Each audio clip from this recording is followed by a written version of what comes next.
I mean, because when I was watching that video, there was this image that kept coming back into my head, where you when you walk into a zoo and you have the guards who tell you that you cannot feed the animals, and Mm-hmm. there was this image that was coming back, and I kind of felt that that was kind of the same thing. Like, don't feed the homeless, because I mean, you will attract more, or you're going to disturb the natural process of things, of how we do things in here.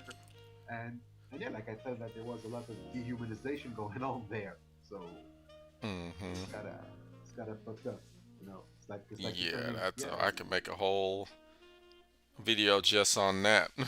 Yeah, yeah. I mean, it's like We you just turn put. the street into basically a zoo. Mm-hmm. It's kind of Yeah, it's kind it's of fucked up. just. Yeah. Yeah. Why am I not? I just now got to pull up my chat. I think I'm live. No. Let's see.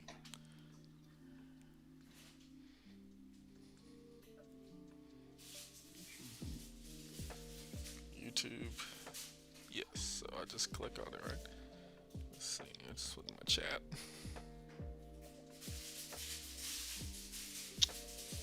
Okay. Yep. I think we're good to go. Yeah, we're live. Cool.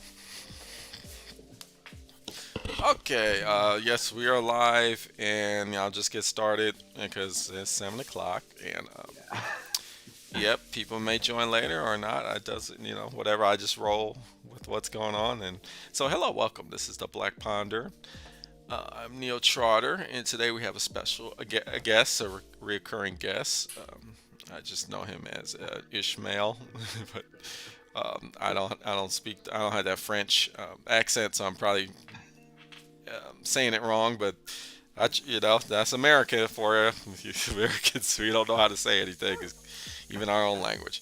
But anyway, we are talking about transphobia is the Mhm. subject, and that's what Ishmael wanted to talk about that. And so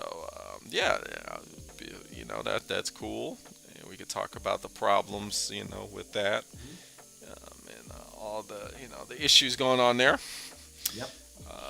Yeah. So if you want, I don't know if you want to Well, yeah. So talk about specifics. Yeah. yeah. Well, I mean, I think I can start with why I thought about this subject. Well, it's because I mean, here in Tunisia, like, as I said before, I think when we did the other collaborations, um, we are very far off in terms of civil rights when it comes to sexual minorities. Uh, I mean, we're not even close to give rights to homosexuals, and so, as you can guess, trans people are even further down. uh, like, it's a very tricky subject. And thing is, since I talk a lot about social issues in my entourage, so um, I often clash with friends. I mean, I'm not even gonna talk about the family, because I don't really talk a lot with them about these issues. But yeah, with friends, there is a lot of backlash whenever we mention trans people, or even gay people. And and yeah, so I was thinking about maybe it can be a great occasion to talk about this with you, to exchange on this, and maybe bring in some closure to people here, to make them think critically about the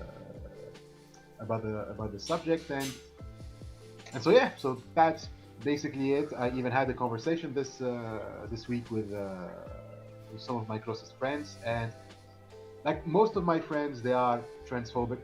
Uh, Actually, I have two sets of friends. Some of them are still homophobic, but others, well, they are very welcoming to homosexuals, but they are transphobic. Like, they're not there yet. Um, and that's because, well, in Tunisia, I mean, again, it's a very conservative country. It's a Muslim country, but when I was a teenager, I went to a French school. I mean, my middle school and high school, it was in a French it was in the French high school, and so we were exposed to ideas about gender equality and all of that, and so the friends that are welcoming for homosexuals are mostly people that I met when I was in high school. So they were like French, and we were studying, in a French high school, but the others who are still, blocked in the homophobic, let's say, phase, let's call it phase, those were, people who were studying in the Tunisian system. Uh, and so I have these two sets of friends. But the thing that they have in common is that they are both, I mean, both groups are transphobic. Like that's the thing that they have in common. And there's something that is quite weird about transphobia is that these people they don't realize what transphobia is. Like for them, just the fact that they accept homosexuals, they think that that's good enough, right? Like anything beyond that would be like we are regressing into like we are accepting nonsense. Like beyond the homosexuals, we start accepting nonsense. And and so yeah, like last conversation I had, like this one of my friends, he asked me, well, what does it even mean to be transphobic? And one of the things that I said is like, well, if you consider that transgender people have a mental disease, I mean that's a good start, right? To be transphobic. And then I also added, well, I think if you also believe that there are only two genders, and these genders are fixed, like you cannot transition, these are two genders that are imposed on you, they are in your biology or whatever, when you kind of are transphobic. And his reaction was shocked. Like he was shocked to know that all it takes to be transphobic is just to say that there are only two fixed genders. And and yeah, so I think that a good way to start this conversation is to define that, to define what is transphobia, because again, I mean, there are people who think, and they seem to think that you are transphobic only if you physically hurt a transgender person. Like they think it's just that as long as I'm not actively, physically hurting them, uh, I cannot be called a transphobic. So what do you think? Maybe we should start with that. Like, what does it mean to be transphobic? Mm-hmm. Well, I mean, first, I'll just start with my personal experience. I grew up, just to let you know the context, Yeah, what we're coming from. I mean, I guess you could call me what they use the term cishet, a cisgendered heterosexual man, black man. I'm from the born and raised San Francisco Bay Area, California, which is quote unquote a liberal bubble. But homophobia, transphobia. I mean, these all the phobias, all the isms still exist in San Francisco Bay Area, which is like the gay capital of the world. Yeah, I mean, there's a lot of that going on. There's a lot of openness, but there's a lot of close-mindedness.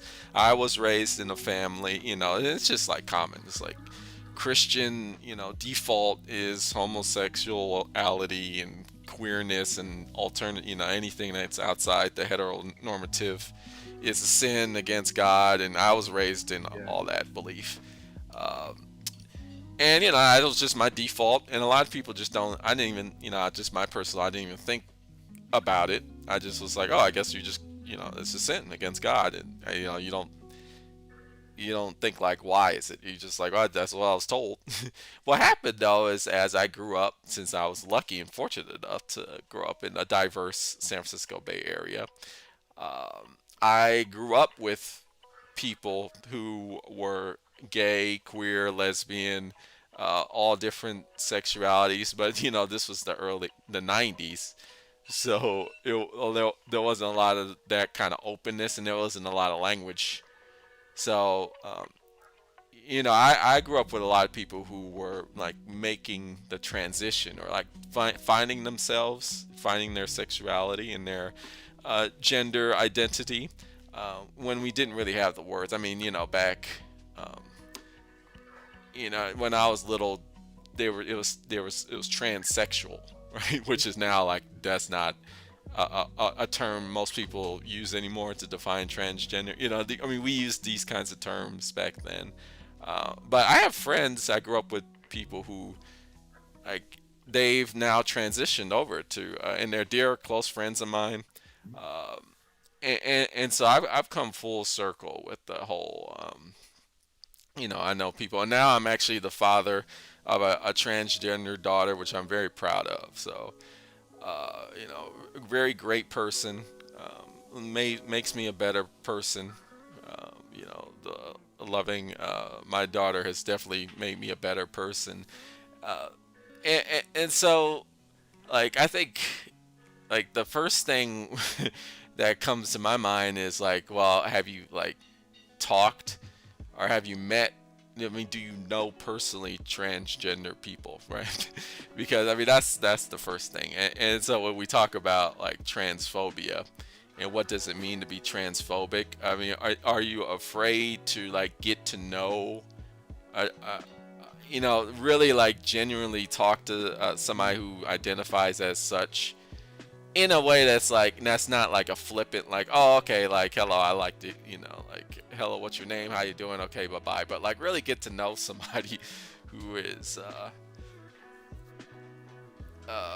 who identifies as such, and I think that's, when we talk about like what is transphobia, is like, you are afraid, and a lot of people say, well, I'm not afraid, I just think a certain way. It's like, no, you are. I would argue you are afraid. You might not think it through, but you're afraid to like actually talk to somebody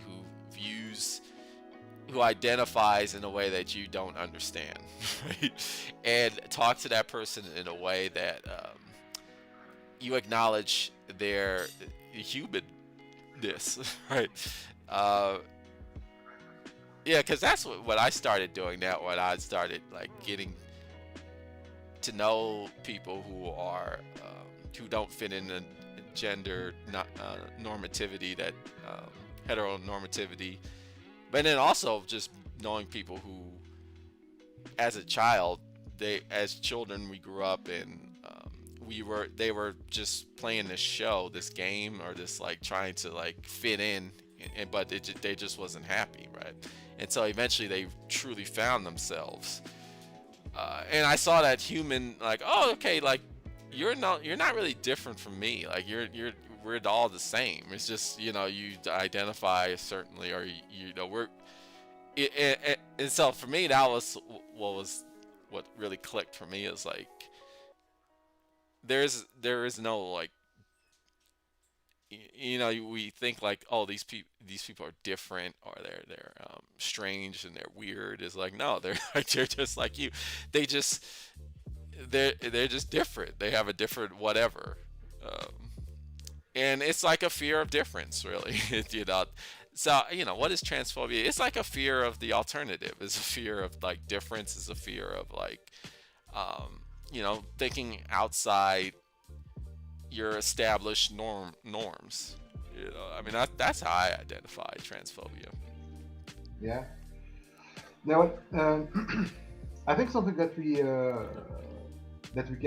can clarify and really start with um, is maybe distinguishing between someone who is transphobic and someone who is a bad person.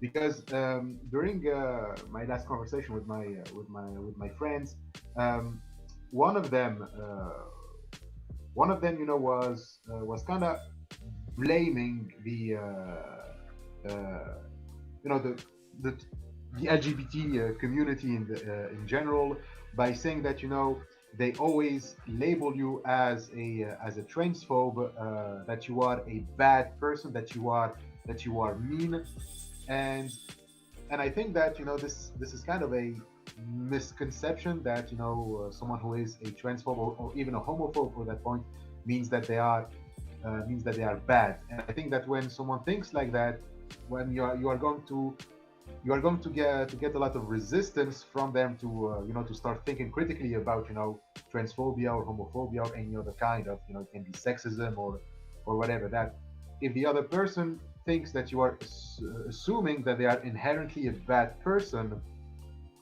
well, of course they're going to try to resist this as much as possible, right? Like it's like a defense mechanism that is really hard to overcome once you think that the other person is saying that you are bad, that you are immoral, for example, that you have no standards of morality.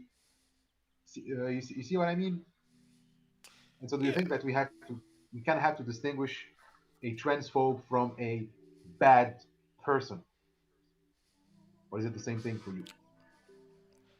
Well, I mean, that's a big one. I just like to acknowledge there's Jeremy Borno's in the chat. Hello. How's it going? Hi, Jeremy. Uh, uh, uh, I mean, really, first of all, you have to ask yourself, are there such thing as a bad person, right? Yeah. I mean, yeah, we can answer that question. So there's that.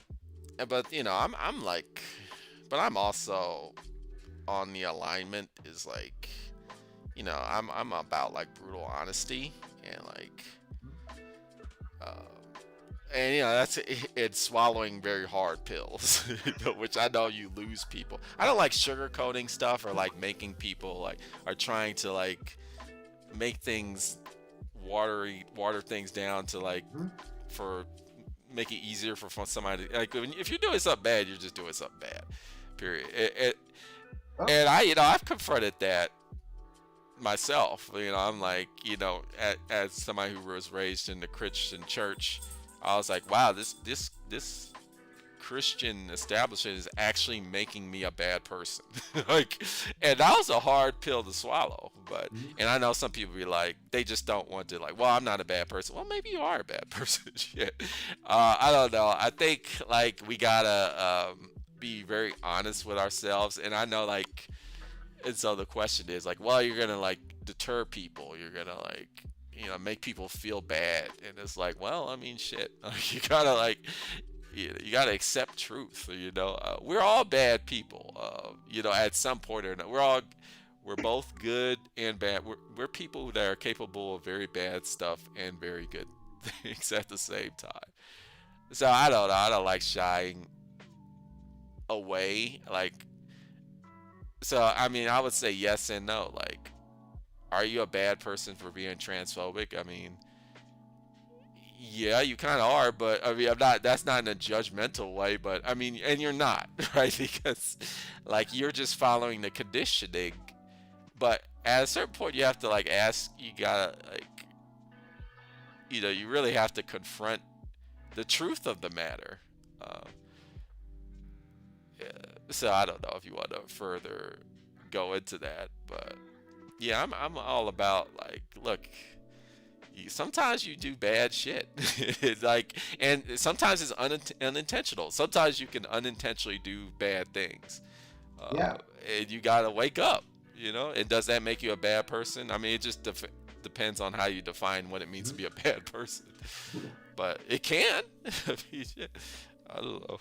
Well, I mean, I think when it comes to being a bad person, we kind of have to understand how the other person defines being a bad person. You know, like if someone completely shuts down, for example, when they suspect that you are assuming that they are bad, it means that they have a certain definition of being a bad person that is just too intolerable. Like if for you, I mean, we kind of live in a very retributive society. Like we we kind of portray our, I mean, society kind of portrays us in a way that we don't really don't really let people make mistakes in the first place. You know, we, we are kind of very judgmental, and so we live in a society in which you feel that you cannot afford to make mistakes, that you cannot afford to be wrong, you know, because if you are wrong, well, you are going to be judged on your essence. You know, it's you are being judged at your core, and you kind of feel that once you are judged on your essence, you cannot, you know, come back from that. You know, once we label you a bad person, that's forever. That's game over. And so everything about, there's no way that you only did bad shit, right? Like you certainly did good things. And these friends that I'm thinking of, they're actually good friends. They're very good friends. They even helped me when I was at my lowest points in my life. So they are good people. Like when I look at the overall, you know, at their overall existence, I would say, yeah, they are good people.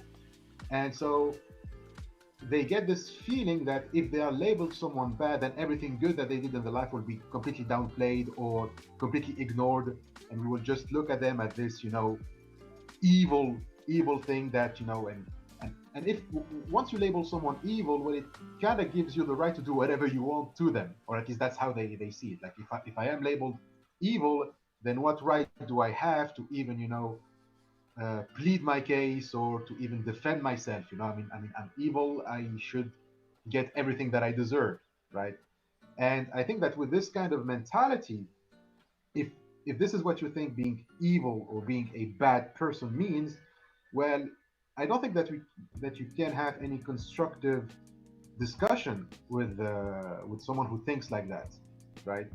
And I cannot really blame them because, as I said, like our whole society is structured in a way to make you be very afraid, to make you very scared of, you know, being wrong, right? Because I mean, it puts the stakes so high, and I think that we should start with that, like, you know, maybe establishing that, you know, being transphobic is bad, but it's not bad to the point where you are reduced to just, you know, your badness. You know, do you agree Mm-hmm. on this Sure. or? Yep. Mm-hmm. Yeah, and I would go further and say like everybody is initially transphobic, right? Because our society conditions us that way. Like you by default are transphobic. Like every single human being that was born on planet Earth, I don't know, like maybe nine. I would say like above 90% is transphobic, Yeah, like we're right? bound So to develop transphobic views, given, you know, the structure of society in which we live in. You know, it's a structure that that actually rewards you for being transphobic and for being homophobic, right? So yeah, it makes sense. yeah, Right, but at a certain point you gotta like, so it's not about like, and I would just further say like, dude, you gotta like, this ain't about you. So I understand like, oh, I feel so bad because you're labeling me as evil. Like, no, like this is not about, you gotta like get out of that you focus. Like, like I said, we're all conditioned to believe certain bad things. Like at a certain point, you have to just be like, okay, I want to like turn the table. I want to turn the tide. Like, how can, now that you have the knowledge, the wisdom, what are you gonna do with it? Are you just gonna continue like? And so that's what I would say. Like, it's so am I labeling you a bad? You're saying like, am I labeling you a bad person or an evil person? I would just say like, let's just get beyond that. Let's not. That's not even the issue that I'm trying to yeah, describe to you. Like, I'm just saying like, being transphobic is hurting people. It's being problematic. Whether or not you're evil or bad, that's beside the point. Like, we need to break out of this frame of thinking. Like, yeah, move I don't to know. move beyond that. Yeah, and yeah, that's kind of my point. That, you know, you cannot spend your whole life being afraid that maybe you are going to be seen as someone who is bad forever. You know, at one point we have to go beyond that, and so that was maybe a message, you know, that I wanted to get across, you know, to anyone who is transphobic. Uh, don't worry, it's gonna be fine. You know, you're not doomed to be bad. You know, and We actually don't really care if you are evil or bad. We just want to move beyond that and to find solutions to a problem that is hurting a lot of people. Okay, so let's talk about that problem. So why first of all, do you agree that first of all, I mean, of course you agree, but being transphobic isn't just limited to physical violence. Mm-hmm. No, it's not. But Ah, I mean, it's not. I mean, it's also all types of violence, like yeah, emotional, spiritual, mental violence. It goes through the whole gambit. yeah, okay. Like for example, when you say when you tell someone that holding the belief that there are only two genders, for example, like that's transphobic. So that is violence. And how how can you explain to someone that holding that saying that there are only two genders is transphobic? Because again, with my friends, when I said that, they just completely shut down. They shut down thinking that's it. That's all that it takes for me to be an evil person, evil between brackets. So why is that transphobic to say that there are only two genders? Well, it just makes society. Well, I mean, many things. I mean, first of all, it's false, but Yeah. it conditions. It just furthers a society where people believe that there are only two genders. So what happens is you you further a society where it is dangerous for trans people or like non-binary or gender non-conforming people to exist. Where I'm from, in my community, violence against trans gender people is on the rise, right? And why is it on the rise? It's not just because of just people that are like doing the violent act. It's because of like the society that enables them and rewards them to commit the violent act. And part of the enabling is just stating like, oh, there are only two genders. That's it. Um, and so now, like the person who's going to commit the violent act, the hate act crime is enabled. He's like, yeah, that's right. There is only. So I'm going to go out and do that because there is only. You're part of that whole machine of like making hate crimes acceptable and like Yeah. tolerable. Um, as opposed to if you were to say the opposite, say like, no, actually, there now you're making the hate crime like less acceptable because it's like now people have to question so you're part of that whole machine of hatred, I would say. Yeah.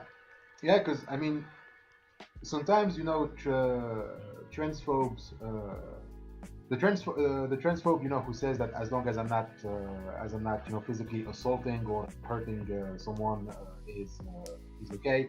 I think what they fail to understand is that when when you hold a belief that there are only two fixed genders, is, well, you make the identity of the trans person like non-existent.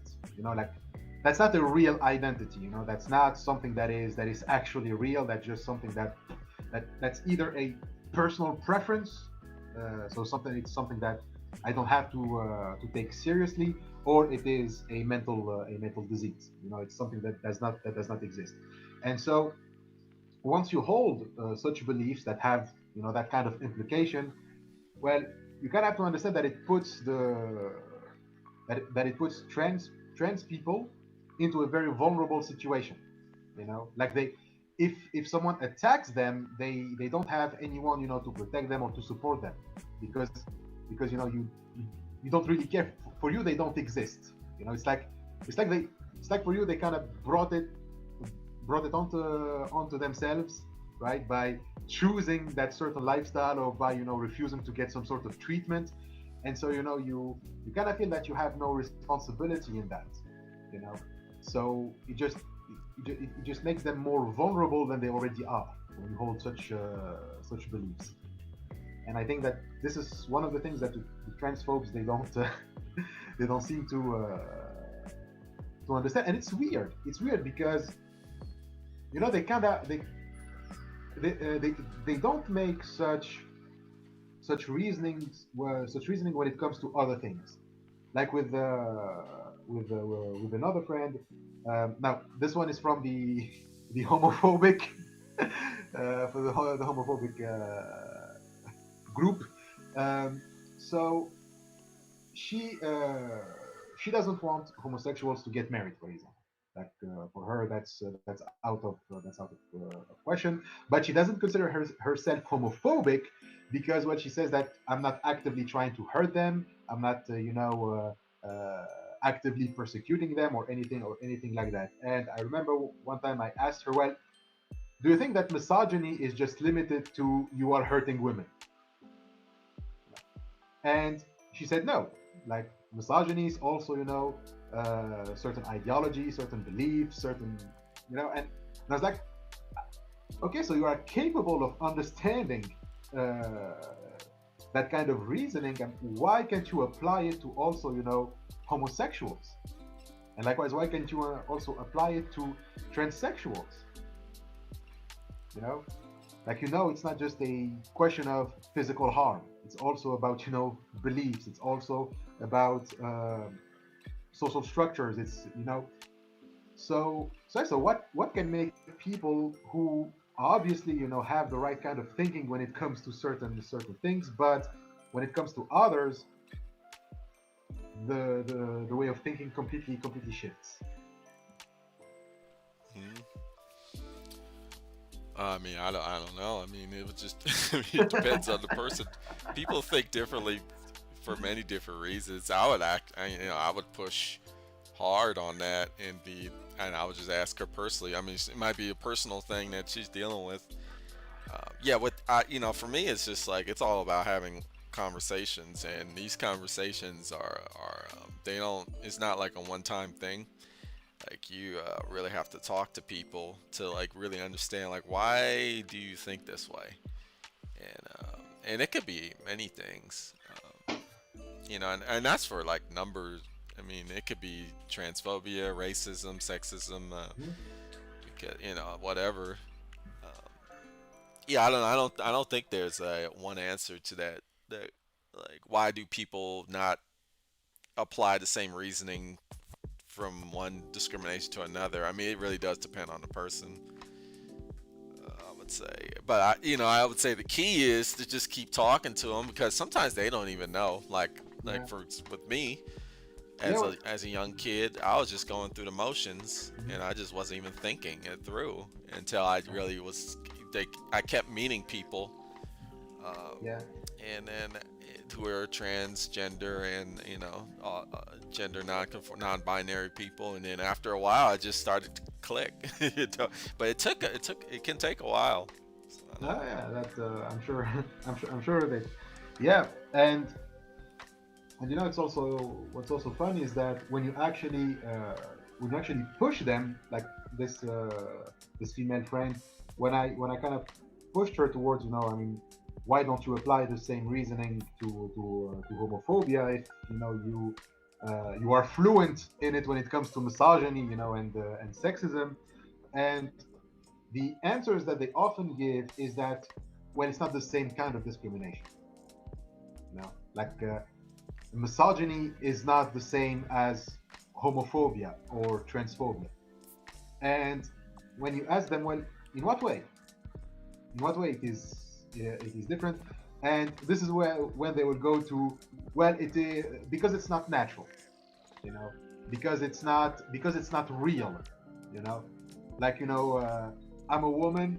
I am real, my gender and my sex exist, but homosexuality, that's not real. That's just either a personal choice, a personal lifestyle that someone chose for themselves, or it is there's something wrong with their brains. And so Hmm. yeah, and it's the same thing with transphobia. It's like they tell you, well, it's not the same thing. Even even after we accepted homosexuality as completely natural, and even and even if you want to say that that it's a that it's a lifestyle, well, it is a lifestyle that is worthy of respect, and it is valuable. um, but it is very weird that whenever we get to some progress, Well, then there is still another discrimination that we are using the same rhetoric, but claiming that now this time it's different. You know. Hmm. So so how do you deal with that? Like when someone tells you, well, it's not the same thing. It's against nature or whatever. Like, how do I you just deal with keep that? pushing.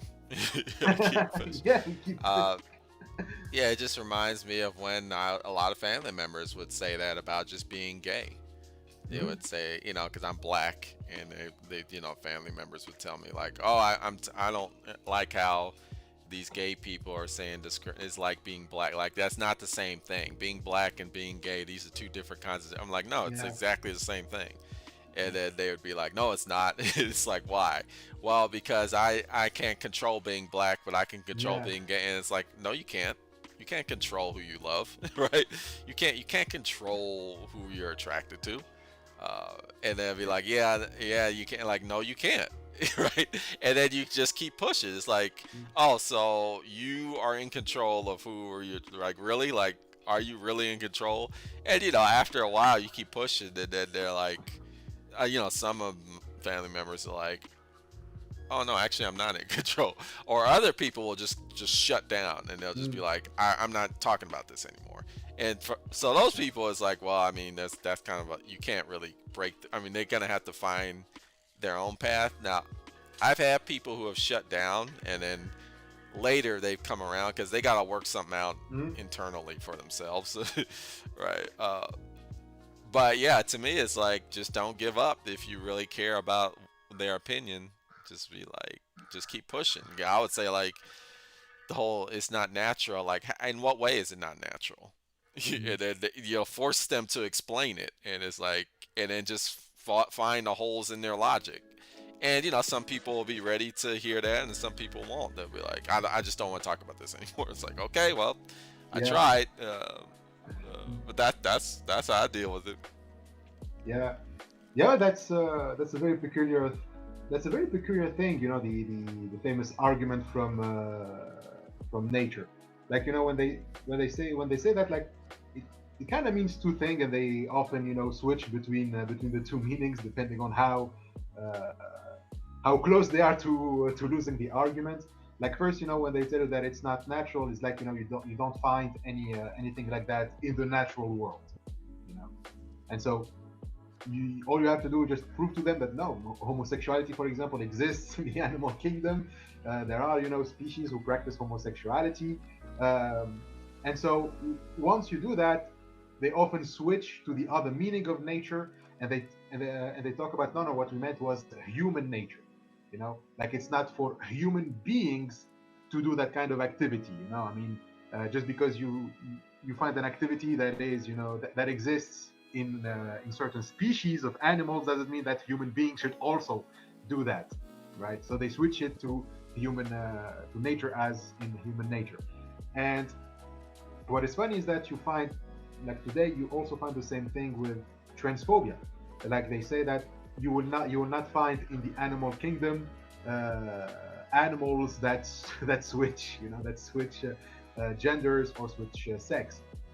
But the thing is that there are there are actually many animals that change their sexuality. I don't know if you know about this. Like, I mean, I mean, that was the plot of Jurassic Park.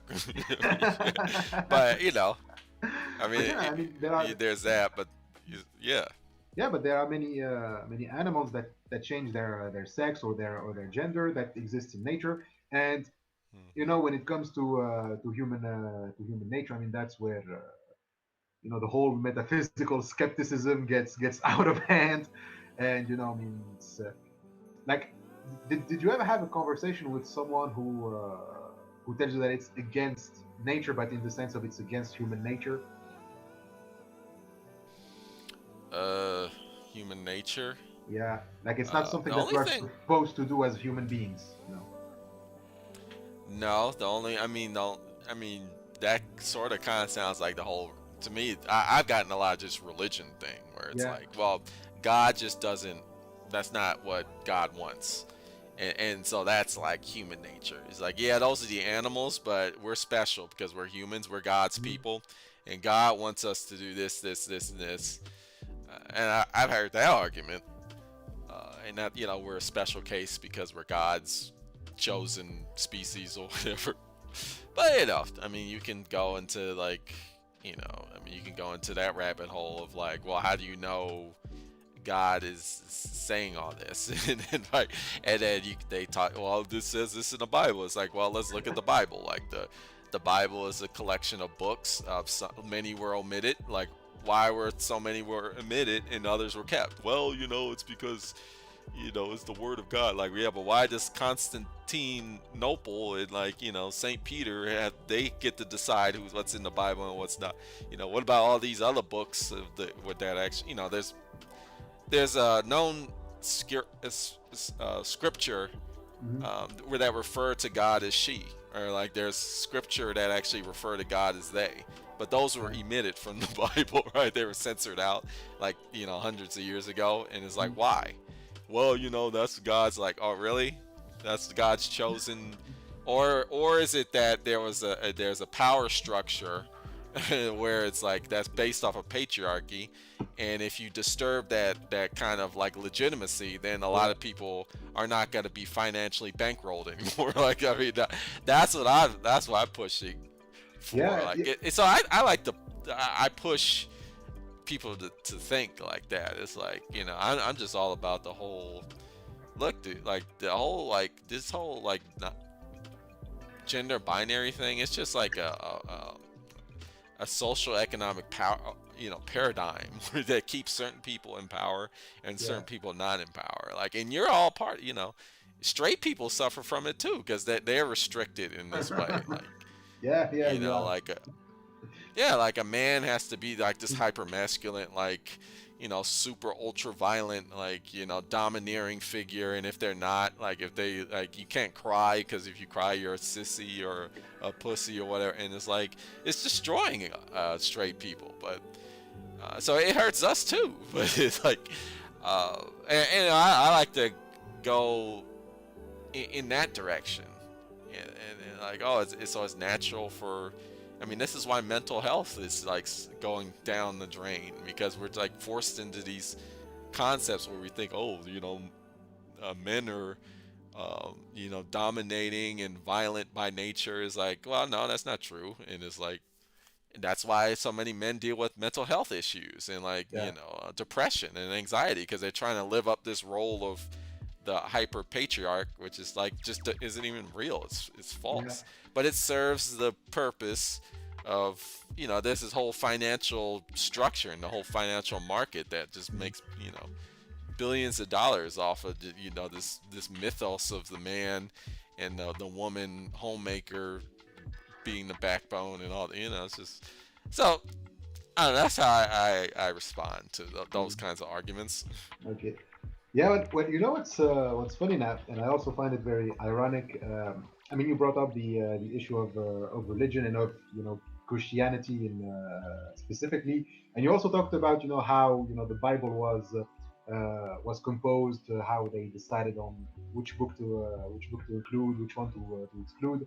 Um, what I find funny is that when you go and look at the early church fathers, for example, like they had views on sexuality that ironically they are not very uh, like the early views of sexuality actually weren't binary in the sense of we understand them today. Like they are just two gender, men and women, and that's it. And these two are different. Like they are separate. Actually, the early Christians they thought of human sexuality as a spectrum. But the difference is they didn't think of it as a spectrum that is horizontal or imminent, but rather a transcendent one. You know, like for them, for the early church fathers, um, a woman is just an imperfect man. You know, like that there is a spectrum. Like normally, if a woman evolved in the right way, she would become a man. You know, And that's one of the reasons why homosexuality is looked down upon, because when two men, for example, and mostly it was mostly aimed at men, at homosexual men, because if two men have sexual intercourse, then it means that one of them has reduced himself to a lower state of being, to a lower level in the spectrum, and that is a big insult for the design of God and stuff like that. So I really find it very ironic that they thought about human sexuality as a spectrum, and which is even more ironic is that when you look at how embryos form, when how the fetus form, like when uh, you can know if it's going to be a boy or a girl. Like what happens is that actually originally we are all women, we are all female, we all have XX chromosomes at first, and then some become male, and the rest they remain female, you know so it it's ironic that the early Christians, they kind of got it right, when they say that you move from one sex to the other, but but they ended up creating this hierarchy, because they view it as something that is upgrading, that evolves into something higher. And yeah, so just wanted to point to that for the religious people who think of there are only two genders and stuff like that, well, things are more complicated even within their religion if they knew the first church fathers, what they wrote about sexuality. So it's kind of ironic.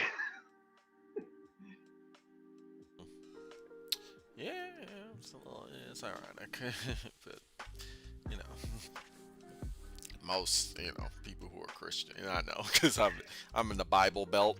Um, yeah, I mean most people who claim to be Christian, they don't really think deeply about it. I mean, they're not even like they're nowhere near that point of like thinking about their religion. They just go to Yeah, church every week, not even pay attention, and just like leave, and then watch Monday Night Football or the college Friday Night Lights, and so uh, yeah, yeah, yeah, it's true. yeah. And there's also something that I noticed about transphobes, like, and this is one of the things that would definitely make you a transphobic person, is that when when you systematically react with boundless skepticism to whenever someone is trying to present you some sort of evidence in favor of transgenderism, for example, like and this is not just with the trans issue, but even when I want to talk about philosophy, for example, like philosophy in general, um, like with my friends, they don't think that philosophy is something that you can live off, and you cannot do anything with it. That you cannot find jobs with the philosophy degree or stuff like that. You can only be a teacher or a professor, and that's it. That you cannot do anything else with it. And I remember one time I tried to show them that it's actually not true. And there are many studies, that show everything that you can do with a philosophy degree. That it's not just limited to having to work in academia, for example. It's not just limited to you being a teacher or being a professor. And you can also do further studies in other fields. Like if you have a degree in philosophy, you can actually be prioritized or have it easier to go into law school, for example. There are actually studies that show that. And when I tried to show them those studies, all the all they did is just look at where the study was coming from. It was coming from a university, you know, and because it was coming from a university, they dismissed it right. They dismissed it, on like right away, saying that of course they're gonna say that, you know, Of course, I mean they have a philosophy department. They are looking for students. Of course, they're gonna say that. Of course, they're gonna make up those statistics, those numbers, and all of that. And they say this right away without even reading uh, the studies or whatever. And it's the same thing with transphobes.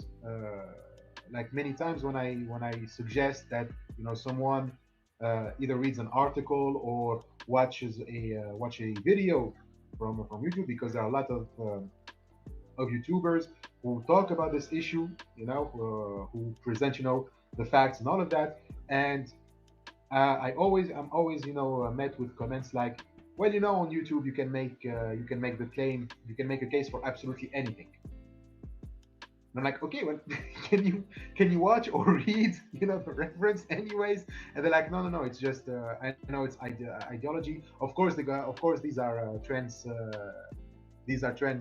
people. Of course they're going to be defending transgenderism. Of course they're going to be defending their ideology. So you know so I think that really, if you do this when you are a transphobe, you know it's hard not to be one when you systematically discredit everything that comes from the other side, without even considering it, without even reading it. You just look at where it is coming from, and that's enough. That's enough for you. Like you treat like you treat these issues like it's Fox News. Like someone brings you something from Fox News, I'm gonna be like, yeah, I mean it's Fox News. I'm not going to like.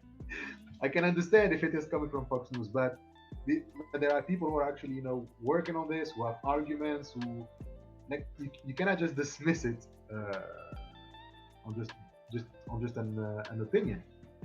So what do you think of this? You often run into problems like these. Hmm. Yeah, people are just gonna,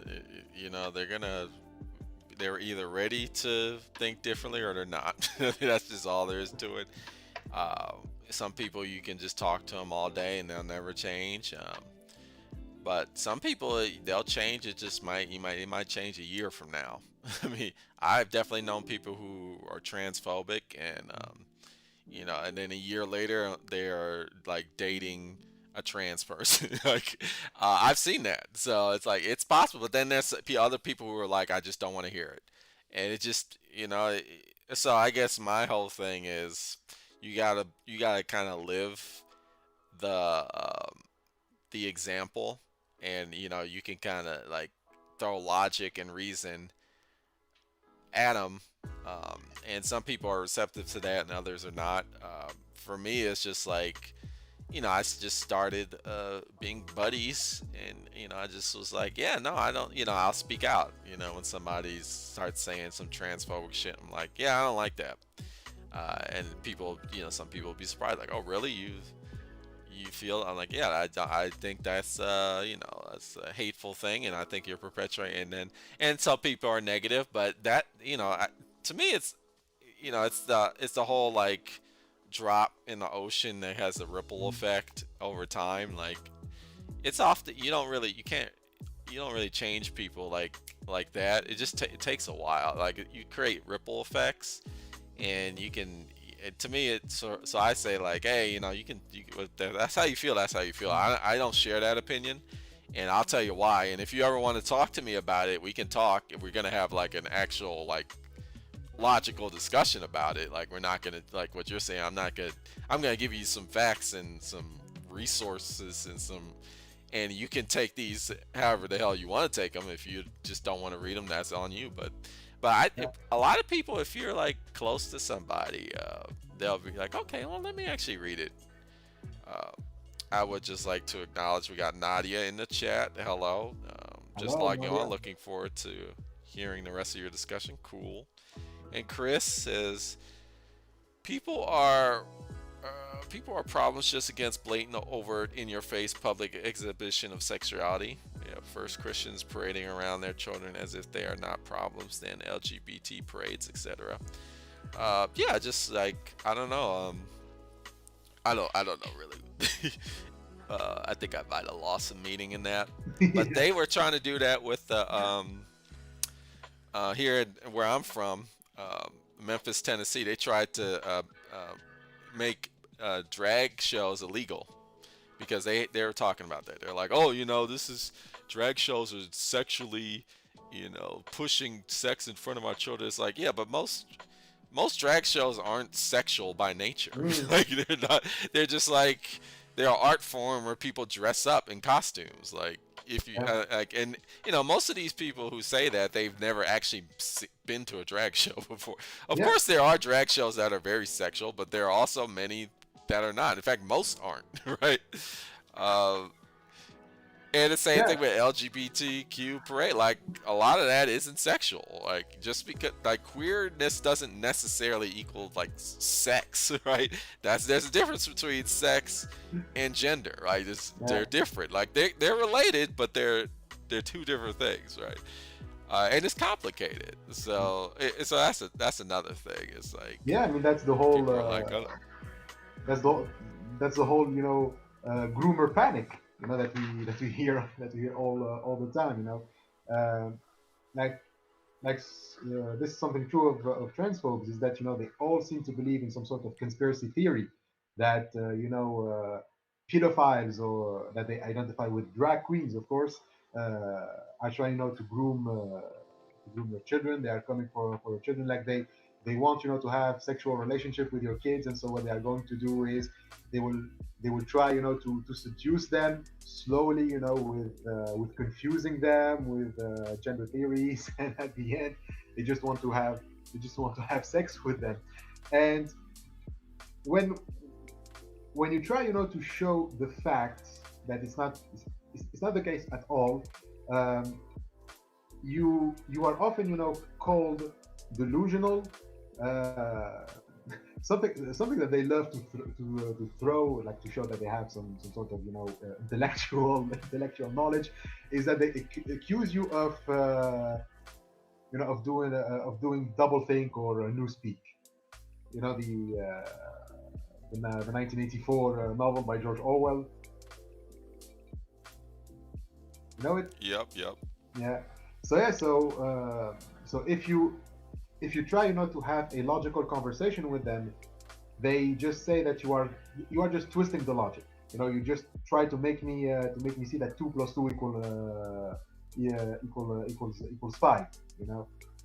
And I always found that very funny to say, because these people, they actually have no idea what newspeak is. like uh, like in the novel by Orwell, newspeak is, I mean, it is regular English, but it is an English that was reduced. Like the government removed many. I mean, the party removed many words, and so you are just left with a very poor uh, content of your language. And so, if you want to invent a new word, you just have to use previous word, and you make compound words, like you don't like, you have the word good. If you want to say that something is awesome or great, you say plus good, or double plus good, stuff like that. So it is a very impoverished language. And when the transphobe, they accuse you of doing newspeak, doing novlangue in French. Like, I like how they translate it in French. In French, it's called novlangue, and it comes from two words: nouveau, which means new, and langue, which means language. And so they compounded the two, and it's novlangue. And so they accuse you of doing that.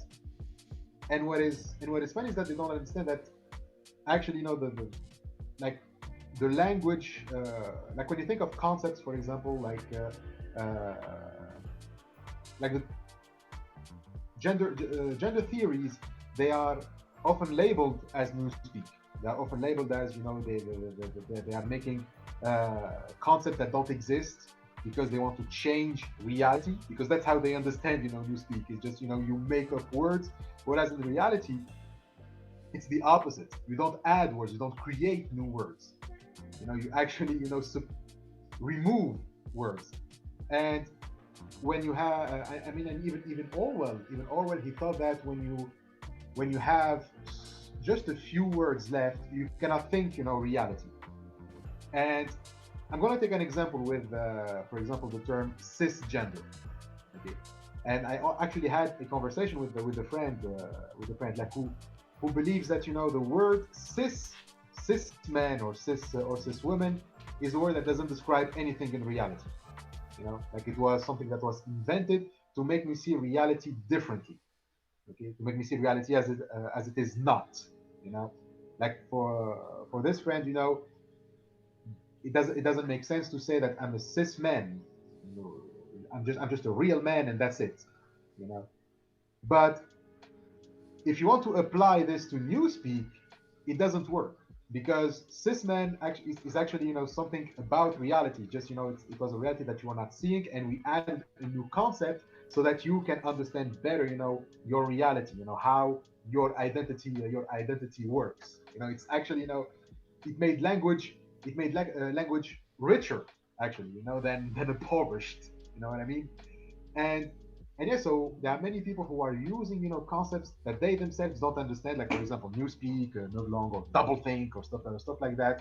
And it is very difficult to have a conversation with them, even a logical conversation, when they have already labeled everything that is going to come from your mouth as newspeak. You know, one of them even told me that if you believe that there are more than two genders, or if you believe that the genders are not fixed, you are alienated from reality. Like this is a word that they heard from Marxist literature, and now they are using it. You are alienated from reality. You know, with another person once we had a conversation about morality, and he asked me if what is better is to kill or to be killed, like what is better from a moral point of view. And I give the answer of Socrates, which I think is quite right. Like Socrates says, well, would you rather commit an injustice or undergo one? You'd rather be the person who commits the injustice, or the one who is a victim of an injustice. And Socrates argues that it is more moral to be the victim than the perpetrator. And when I gave that answer, the other guy, he looked at me and he said that your morality is alienating you from yourself. you know and if you try to make a case in which being a victim of an injustice is more moral than being the one who commits it, if you try to make that case, well, you you are using newspeak. you know you are not logical at all. You are playing semantic games. You know and so it's very hard to have a logical conversation when things go like that. Because they believe that logic is on their side, and whatever it is that is going to come from you is so. Hmm. So how do you Yeah. deal with transphobia? Yeah. I mean, not everybody responds like that. When not every trans person that has transphobia deals. From my experience. Yeah, and I get. I just like, to me, it's like, some people are just lost cause, and I'm okay with that. I'm like, but it is often the case, like, oh, you're just not ready yet. Yeah. Some people, you're just not gonna change. But I've constantly, because I do, you know, uh, in recent years, I've done philosophy on the street, where I've just set up a table in a public space and talked about things like abolition and politics, and gender equality, and people do come around, but you gotta, like, Give it time. you know it's about, like, talking to people like humans. And yeah, first of all, like, but that's what you're doing. It's just too, like, the internet has conditioned us to make conversations like debates, and like who will win the argument, and it's like, Mm. and so that's only gonna get you so far. Like, Yeah. rather, like, I talk to people and it's like I want to get to know you and I want to understand why you feel this way. And like they'll throw terms like newspeak, doublethink, and alienation, Marxism. Like, no, let's not get rid of that jargon. Let's talk about let's talk to each other person to person. Like it's that a lot of that I just like when people start throwing terms like that. I like philosophy. I do philosophy videos, but sometimes you can really like lose yourself in all that like jargon. And like you said, some people will just use it. They don't even understand what they're saying. Or Yeah, yeah. I mean, uh, that's what pisses me off. Actually, I mean, I have nothing against using philosophical terms to talk about social issues. Actually, I mean, I actually enjoy it a lot, and there are many instances in which, when I was going to explain something in social justice, I would use, philosophical concepts. I have no problem with that. My my problem is that when it is coming from when people use those concepts without even understanding them, or when they use them to like again, like this friend with the cis with the term cisgender. I mean, he actually believes, like, this is a belief that these terms, the terms that that we refer to as woke, the woke language. In France, I mean, even Ben Shapiro once he did a bit on this, like, do you speak the woke, like it is its own language now? And so this friend, he actually believes that this woke language was actually imposed on the dictionary. You know, like LGBTQ people were lobbying, and they were putting pressure on the dictionary to include words like cisgender. You know, and even in France there was a controversy around pronouns, because in France they invented a new pronoun, il, because in French you have, for he you have il, and for she you have elle.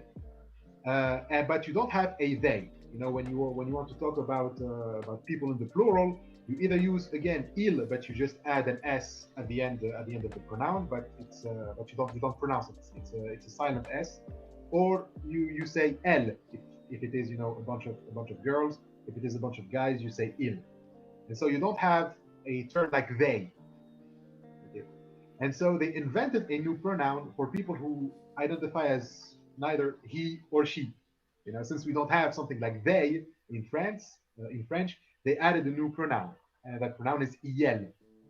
And you had this big controversy, like it is, like again, the trans people are, bullying the dictionary. They are bullying the French Academy or stuff like that, to force them to use those words. Like it doesn't make sense for them that there is a new word in circulation, and so that the dictionary is like, well, I mean, there's a new word that people are using, we have to include it. Like it doesn't make sense for them. Like, it has to be, there is this weird body of people who have nothing better to do than to impose on the dictionary a new word or a new pronoun.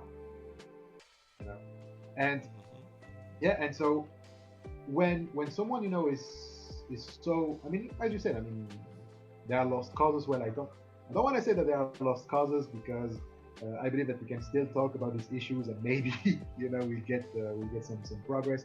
But yeah, it's very frustrating when you are in front of people who believe such things, you know, because for them, whatever it is that you are going to say, it's part of the conspiracy theory, and they're like, oh, they got you too. God damn it, they got you too. You've been brainwashed, you know, and yeah, it means it's a rabbit hole that is very once you go down there, it's very hard to come out of it. Yeah. Yep, it's true. Yeah, and then it's funny because I took French in high school. I took 2 years of that. Like, I just didn't learn, because if you don't want to learn a language, you're not gonna learn it. Yeah. It was like mandatory, and I just was not picking that language. You just fill out. The teacher was like, okay, it's funny because the teacher was they were native It was two ladies. They were native. They were from France. They just came here to teach. And but they were just, if you didn't want to learn, they were like, oh, okay, we'll just give you worksheets to fill out, and that's what I did. And I just couldn't, like, the conjugations, like, oh. And what really threw me off was like it's different. Like everything is gendered. Like every object is gendered. and, for that's I Yeah. think I that's what was I just couldn't wrap my head around that. So the verb changes because a chair is masculine or feminine, or like It's feminine. a Feminine. suitcase is. Oh, okay. Objects are gendered. I was like, what the Yeah. huh? But okay. But I guess that's all the romantic languages. English is, as you know, it's not like that. It's just an object is an object. So we don't have that like hyper gender, even though we have a lot of the problems too. Yeah. But yeah, but I don't know. That was just kind of an aside. But yeah, just um, and it also reminds me of like here in the American South we have what's that guy? He's the governor of Florida, Ron DeSantis. He's running Mhm. for president, and he's all on his high horse about we gotta abolish the woke ideology. Yeah. This woke ideology is destroying, and he's kind of leading the whole banning of like books that are like about race and Yeah. Oh, gender, that's and yeah. and other That's southern states are like, yeah, we need to get on his program. And so like Tennessee, where I live, they're just like copying everything he's doing. yeah. Um, It's it's up. yeah. Go ahead. Go ahead. Yeah, I was just gonna say for somebody like him to me is like that's a lost cause. Like because not only, and this is another thing, like not only do people don't get it, is like they're latching on to these like discriminatory ideas about gender as this fixed thing. It's actually like giving them like money and power by doing that. So that's another like huge incentive. Like not only do they not understand, they don't want to understand because if they're like, well, this is what's actually enabling me to, this is what's propping me in this society. Is like my refusal to accept like realities that don't fit within my paradigm. So that's another like hurdle. Yeah. Like I like to put like explain to people Mm. like, and I think that's like a missing piece a lot of people don't really acknowledge about like, look, this is not just about the nature of reality. It all it's that but it's also like this is about like power is what this is about. And that's I really like to focus on that. And I guess you can talk with the whole Marxism about like capitalism and how like I see like there's a whole engine like that generates capital based off of like this um, gender binary system, right? And it's not just capitalism. It's like a lot of like this discrimination and transphobia is a lot of it is motivated by like profit, Mm. profit, Yeah. and I like to push that, and I like to say like, who is getting rich off of this, like, and a lot of people they also like they resonate with that. It's like, Mm. well, when I think about it, it's like, I subscribe to these subscription box services where they, the man box where it's like this Mm. crate that shit gets shipped to your house and you gotta actually open it with a crowbar and shit. And then you get like you get an axe and you get like a fucking machete and all. I mean, that's like my neighbor got one. So I was like, what the fuck? I mean, it's fine if you're into like basket, but that's not reality. That's just a made up Yeah. fiction. Like that's not natural. It's like somebody created that paradigm. Like not all men are born like Hey, watch it. You're wanting to using like Newspeak. Watch it. yeah You're no using Newspeak right now. well I mean I would like to, to bring it like look, that's where I'm from. Like okay, I'm using Newspeak. How am I using Newspeak? And like in what way is this natural for like oh like all men are violent? Like I'm not naturally violent. Like what am I some sort of exception to the norm or like oh you think you're not but you're actually like no you need to explain Yeah. it to me like Yeah. I, Yeah, and and you brought up something that is very interesting in this issue. It was the book banning. Um, mhm, the thing that is very funny about about the conservatives, about the people who, I mean, the reason why they want to ban books is because, well, again, this is the conspiracy theory. Again, they actually believe that those books are indoctrination. You know, like they say that the like liberal education, because now it is all woke ideology. It is trying to indoctrinate our kids with these books, etc. But what is funny about these books and about the drag queens, for example, like drag queens, what are they saying to the kids? Like when you actually see or watch videos in which you have drag queen who is reading a story to a bunch of kids.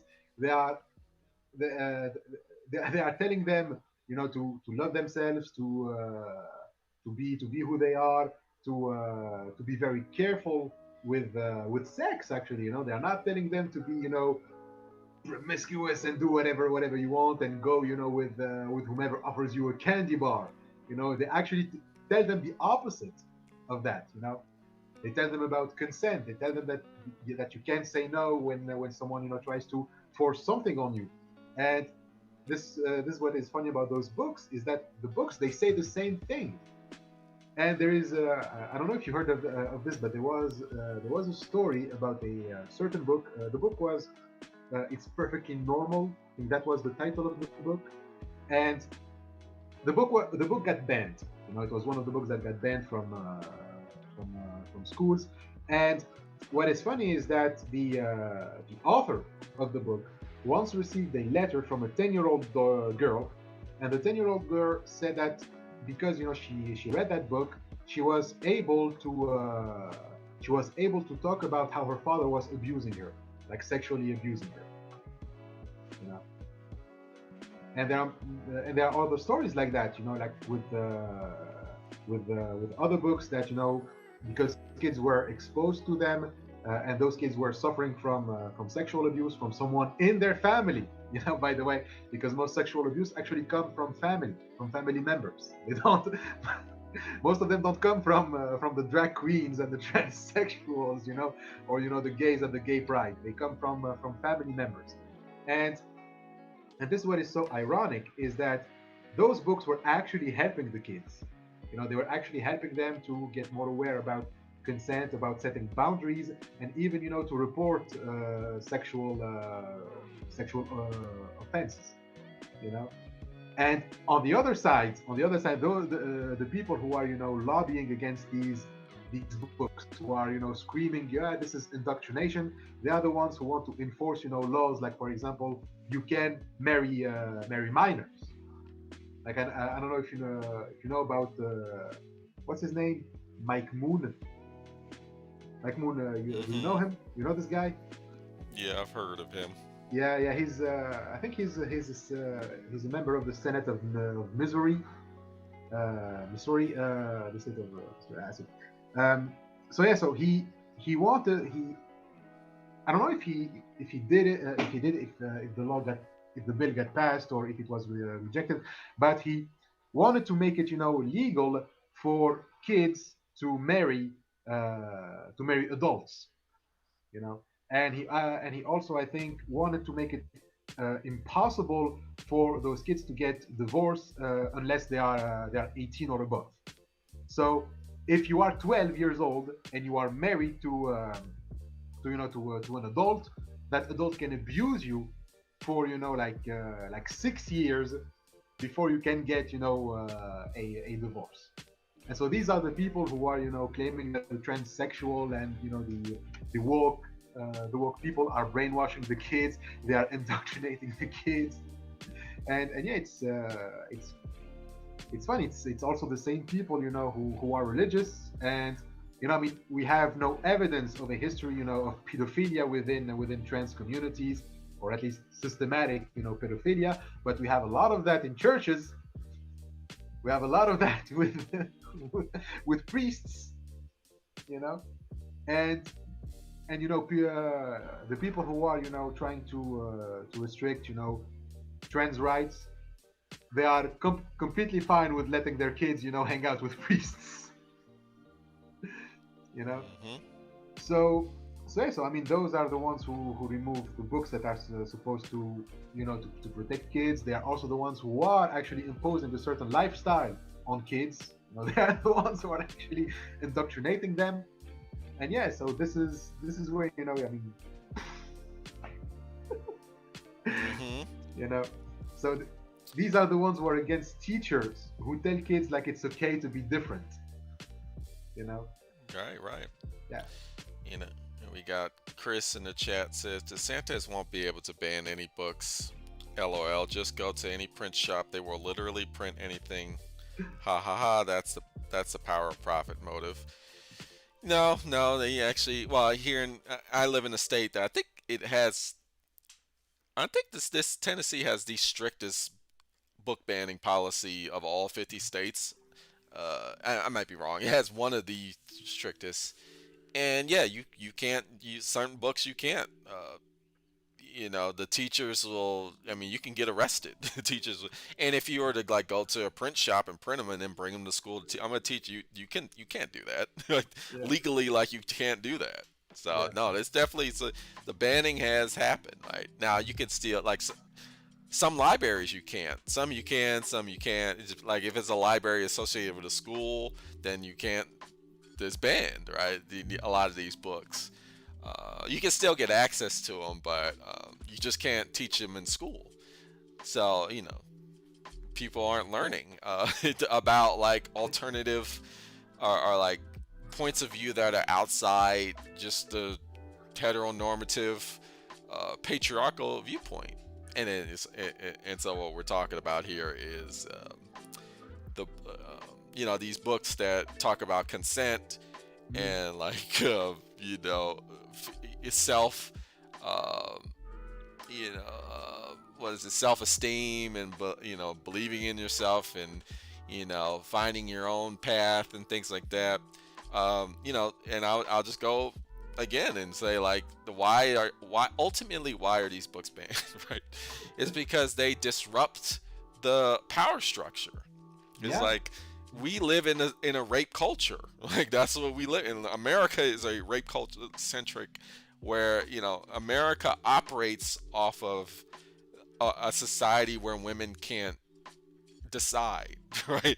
I mean, businesses are built off of that construct. mhm, Right?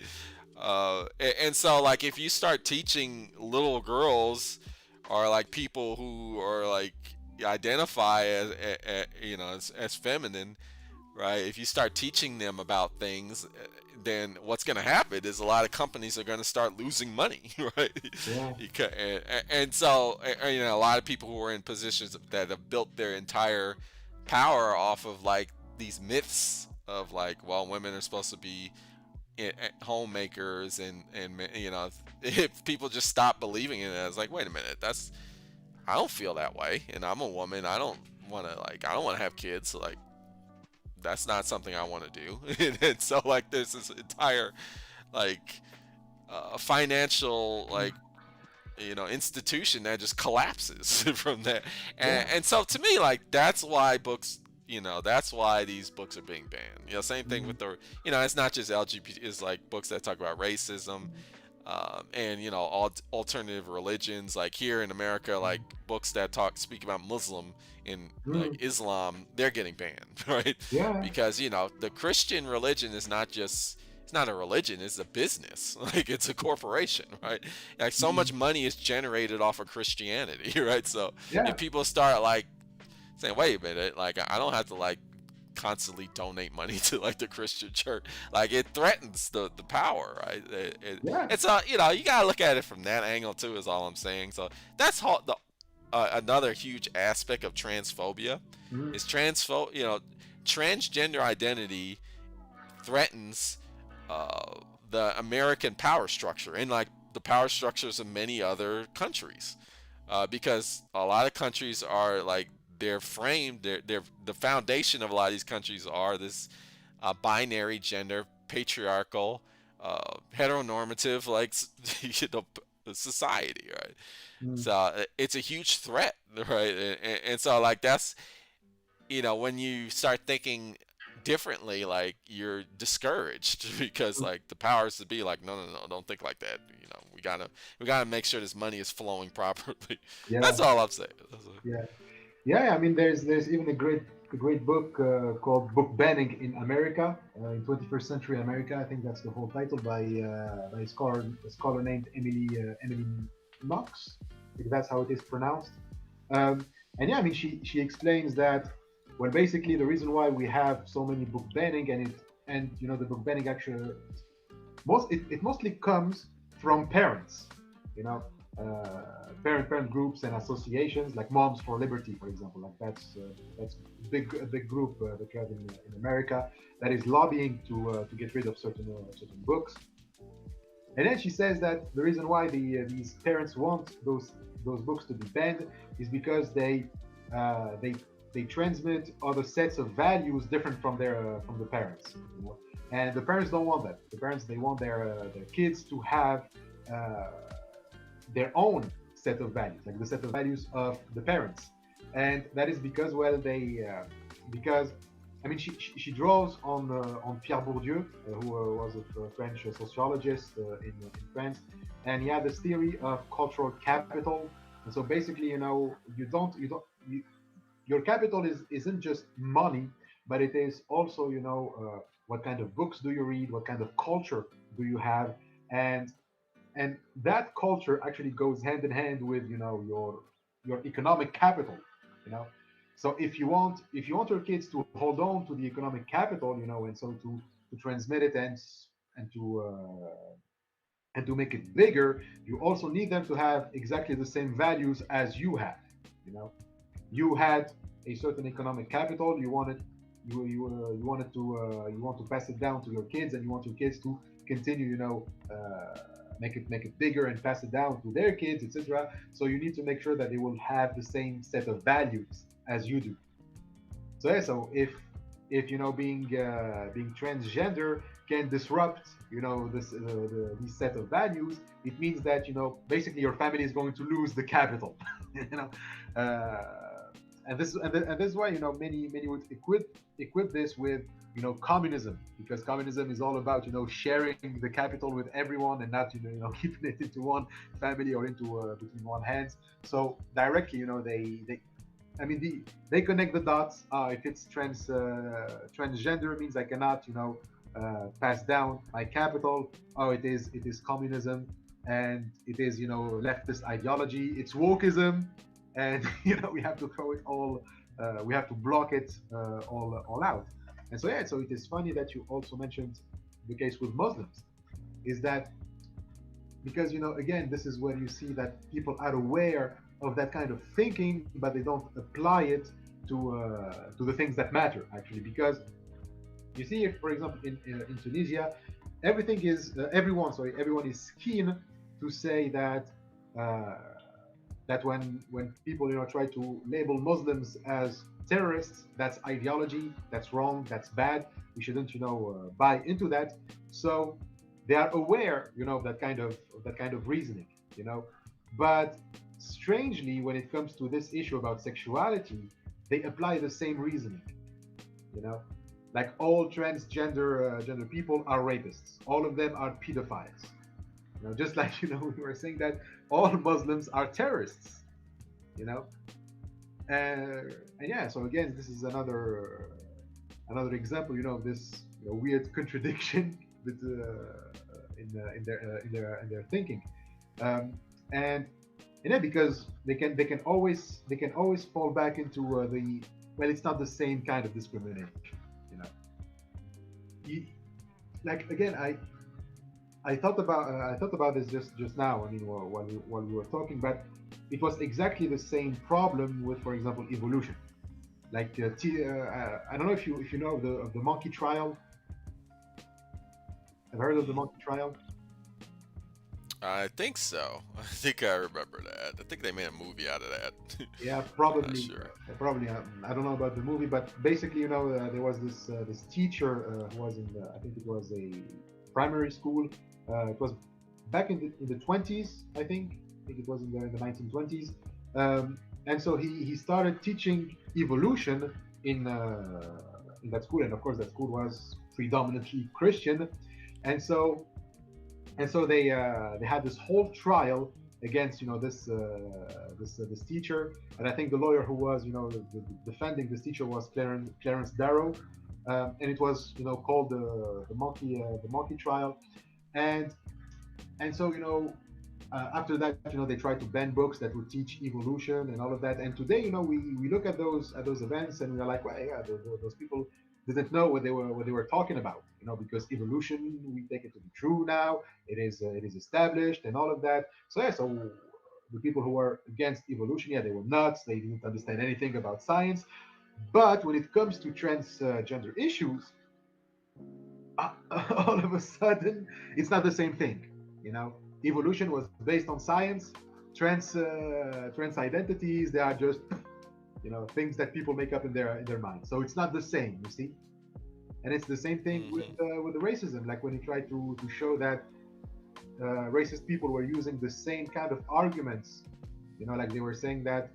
I mean, there were even ads, for God's sake. There were ads in which you actually see a teacher who was, writing on the board 2 + 2 = 6, and it was, in a racist context. Like, if we allow black kids to come in our schools, well, that's what we're going to end up with.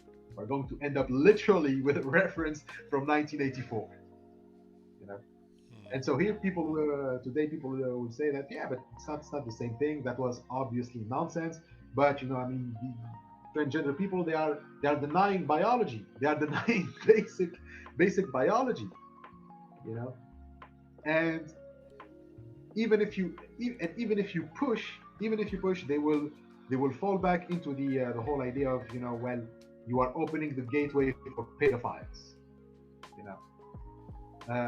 Like they say, okay, like maybe we fucked up with evolution. Maybe we fucked up with sexism. We fucked up with racism. We fucked up with homophobia. But hey, are you going to say that? I mean, what's the next step? Is the next step, well, pedophiles don't have a mental disease? Are we going to accept, pedophiles then? And they always, fall back on this.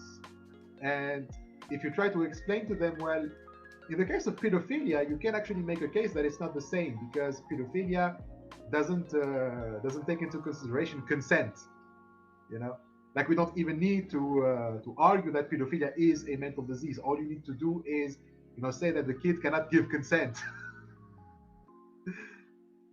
see, see what I mean? And Yeah. this, they can't. Apparently, it's just a brick wall that you hit every time. And so yeah, so you need a lot of patience with hmm this. Yeah, it depends. I mean, first of all, like here in currently in the United States of America, particularly here in the South, people are starting to lose people are like evolution, like that's actually not a thing anymore. Like people are just not even, because people, we're getting really dumb as a society. It's really getting sad. We got Chris. He's saying, "Oh yeah, the state has a monopoly on public education, but private use sure." Yeah, I mean, I don't know if the state does control public education, but I don't know if it's a monopoly as much as it's just like, you know, we this no school is not invested in at all. So like, yeah, people are not even learning about evolution anymore, or like a lot of sciences. So we're kind of falling back into like these old ass like like Puritan type of ideas, and I think that's a part of it too. Is like we're not learning really how to think. Where it's like, yeah, you're hitting a brick wall with people because people aren't learning like thinking skills anymore. They're not even learning how to read. Reading comprehension is like just not even a thing schools teach anymore in the United States.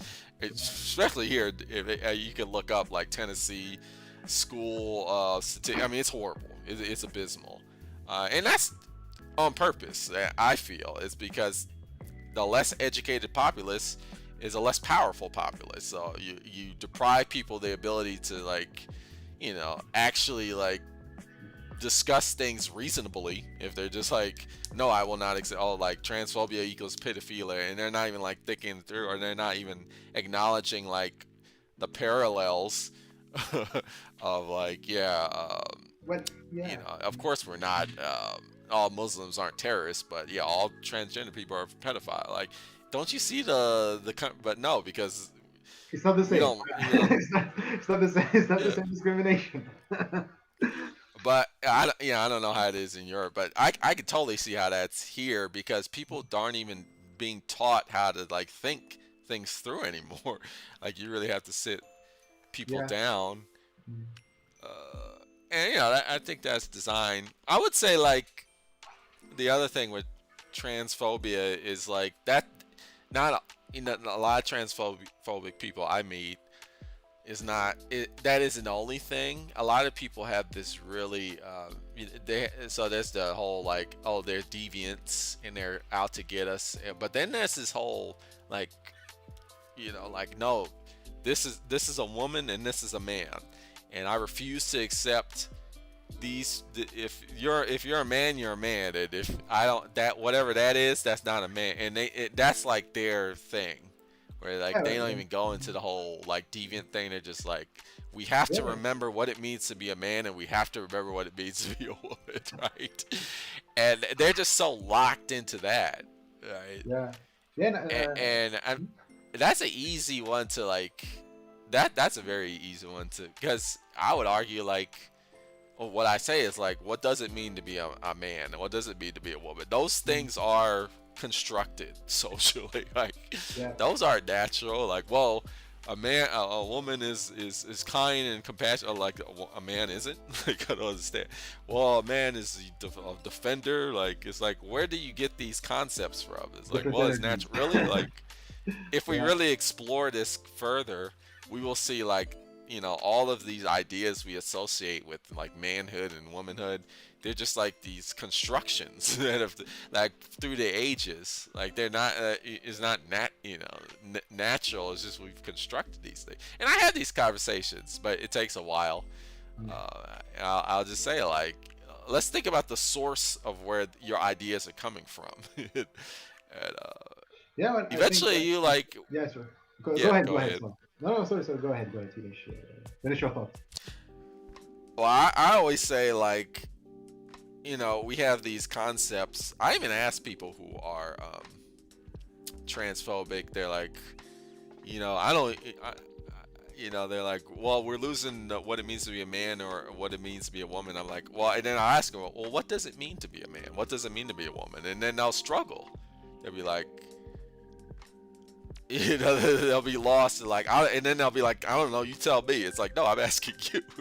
But the point is we don't. I would argue we really don't know Mhm. what it really means to be a man, or like, or Yeah, further to that point, we really don't know what it means to be a human being. Really, yeah, that's why I always like to, like, when we talk about queerness, mhm, like that really opens up the door of like, we really don't ask ourselves like, what does it mean to be a human being? Like, we have these conceptions like manhood and womanhood, these notions of like how to be, which are like steeped in all this falsehood. It's like we've lost like any conception of like true human beingness. Right?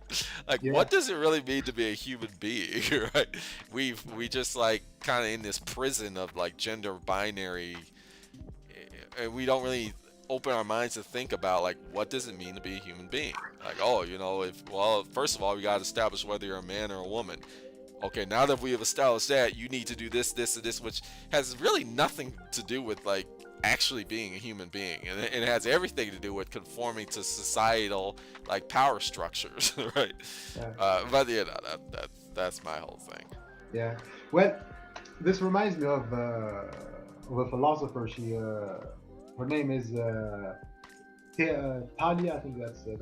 Talia Betcher. That's how it is pronounced, I think. And what she says is, when when transphobes they want to reject transgender identity, what they are actually rejecting is something that we call performatism. Performatism basically it's when you say, well, um, I identify as something, and then just by saying it, I become the thing. You know, it's like some sort of speech act theory. You know, when you say something, it's like you are doing something. Like when I say, I promise that I will be there tomorrow. By doing that, well, I have made something in the world. Like I made a commitment, a relationship between us that I have to maintain. And the people who reject, trans identity, uh, she argues what they want to reject is the belief that just because you say something doesn't just because you say something you can actually perform it. It becomes real just by saying it. You know, like one of the things that even pisses, for example, conservatives. And I don't know if you ever had this sensation that when conservatives criticize transgender people or woke people in general, they always present them as people who are committing hubris, people who are extremely arrogant. I've had this impression. Oh, woke people as arrogant? Yeah, like that's how the conservatives sometimes seem to portray them. Like they Okay, think, yeah, I'm sure that's that. yeah, I'm sure that's a thing. I personally never experienced that, but that's yeah, probably a thing. yeah, yeah. Because I've seen a lot of the whole Daily Wire and everyone who is dumping on woke people online. They always have this rhetoric of the woke people are just way too arrogant. They are basically playing God. Peterson, for example, makes that claim that woke people think that human nature is so malleable that they can play with it as much as they want. It's like they are playing God. And uh, and the relationship with speech theory is that in theology, God is often seen as the agent of speech act by excellence. You know, because God, that famous quote from the book of John. Uh, there was the word.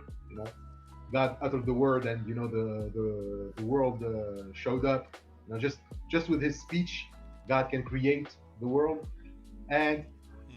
and so you have this idea that trans people are trying to play God. They are trying, to use just their speech, and they can, create a whole reality with just their speech. And this is a very misconception of, first of all, from performativity, and even of speech acts. And when you have such conception in your head that the person in front of you, the trans or the woke, is basically someone who wants to play God, uh, it like I, I I struggle to imagine another way to villainize someone other than this. you know that you are just here, you just want to play God. And this makes the person who is like the conservative, the gender critical person, seem like they are humble. And for them, humbleness means that you comply with reality. And I don't know if you remember that meme that I sent you. uh, I don't Okay, so in I that meme, forgot. okay, so in that meme, you have a trans person and a normal looking person, a normal looking woman, let's say. And the Oh the yeah, I trans remember yeah, so you had the trans woman. uh, she's saying that I'm a trans woman, so refer to me as she. And then you have the other normal looking woman, who says that, okay, I'm a real woman. Okay, so okay, I mean, I will refer to you as a she, but I am a real woman, so don't refer to me as a cis woman. And so what the meme shows is that the transgender woman, she is arrogant. And you actually find this when you look at when you look at first examples of how arrogance was portrayed.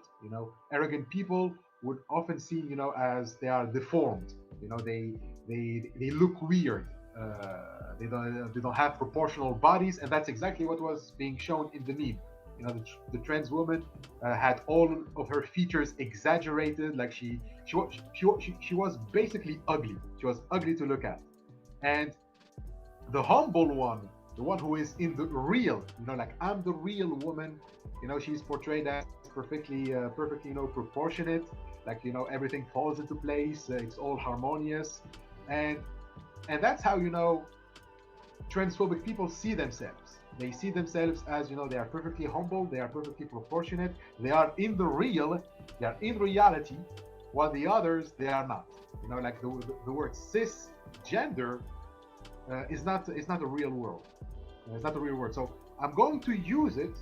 I'm going to use it, but just out of courtesy. But of course, it's a fake courtesy, you know, because you cannot tell someone that I am going to respect you by referring to you as a cisgender, but I'm the real woman here, you know. And so the meme it shows like if the trans woman insists that the other person is a cis, then it would be like the trans woman is contradicting herself. You know, she's not logical at all, and that's another thing that is linked to her appearance. Like her mental capacities are diminished because also of her appearance, because she wants to step out of reality. But the other one, and she's perfectly logical. She knows her categories, and so she cannot make this absurd mistake of being a hypocrite. You know, because arrogant people, of course, they are going to be hypocrite. And one of my friends actually told me that he went through an exact similar story, but honestly I think that he just saw the meme and he wanted to act out as if that really happened to him. And yeah, and so he wanted to show uh, how these people are irrational, they are hypocrites, by using that example. And and yeah, so I would just add one last thing about this, is that if you want to understand how a transphobe is thinking, what a transphobe is, he's actually thinking in terms of connotations. Like for them, cis, the term cisgender is just a connotative word. Like he hears it, and well, since that corresponds to nothing in reality, it just it is just a word that is supposed to convey some sort of feeling, you know.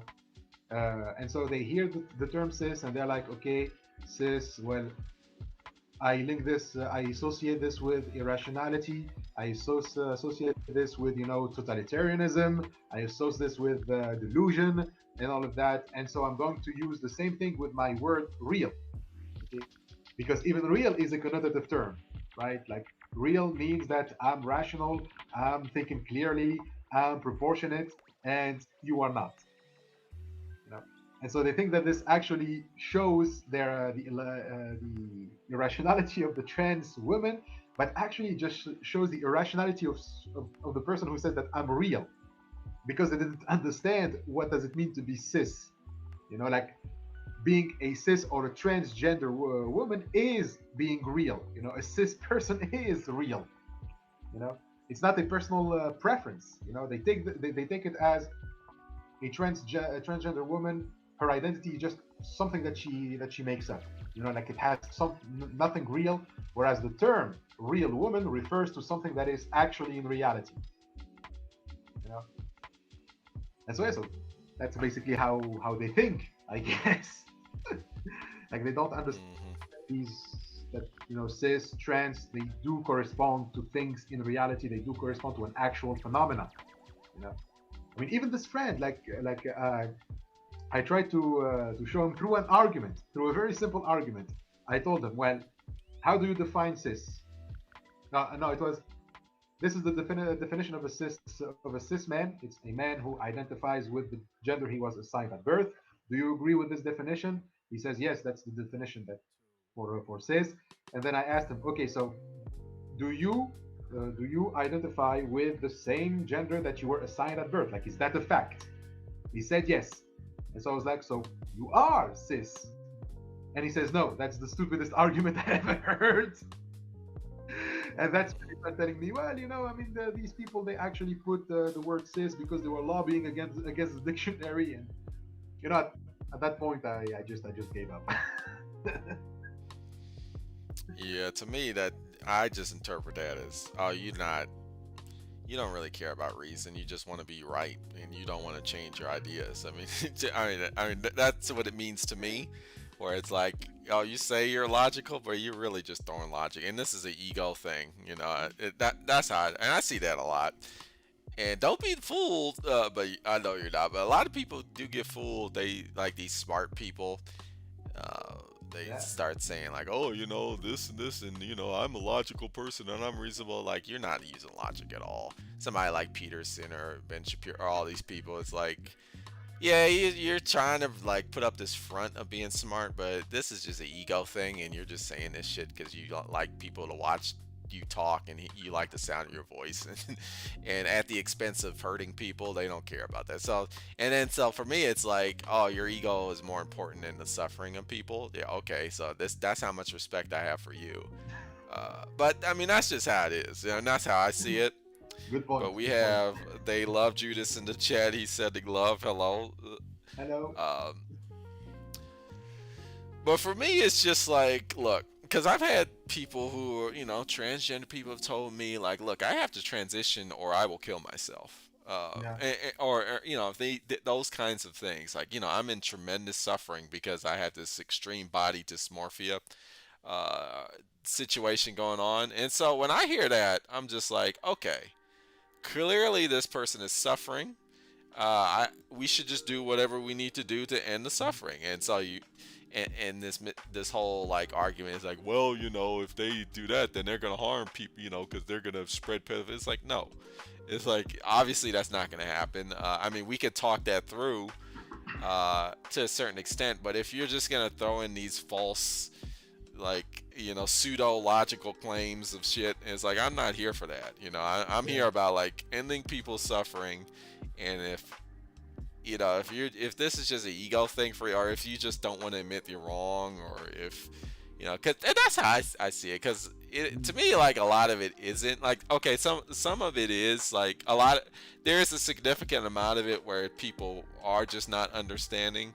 But honestly, it's in my opinion, a lot of it is just like, oh, you get it, you just don't want to go through that awakening, because it's gonna like you're gonna have to admit you're wrong, or you're gonna have, like, just imagine if like Jordan Peterson say, you know what, transphobia, like I was transphobic, how like so many people were like, I'm not buying your book anymore. Like he would never, like, because he just has this ego problem. He's like the darling of the conservative right, and that's just and he just loves being in that position. Some people just say things like, that's how Trump is. Like I don't think he believes anything he actually says. He just says shit just because he makes his base happy, Yeah. and he likes that attention. He's an attention whore. That's what he is. And the problem is he's making people suffering.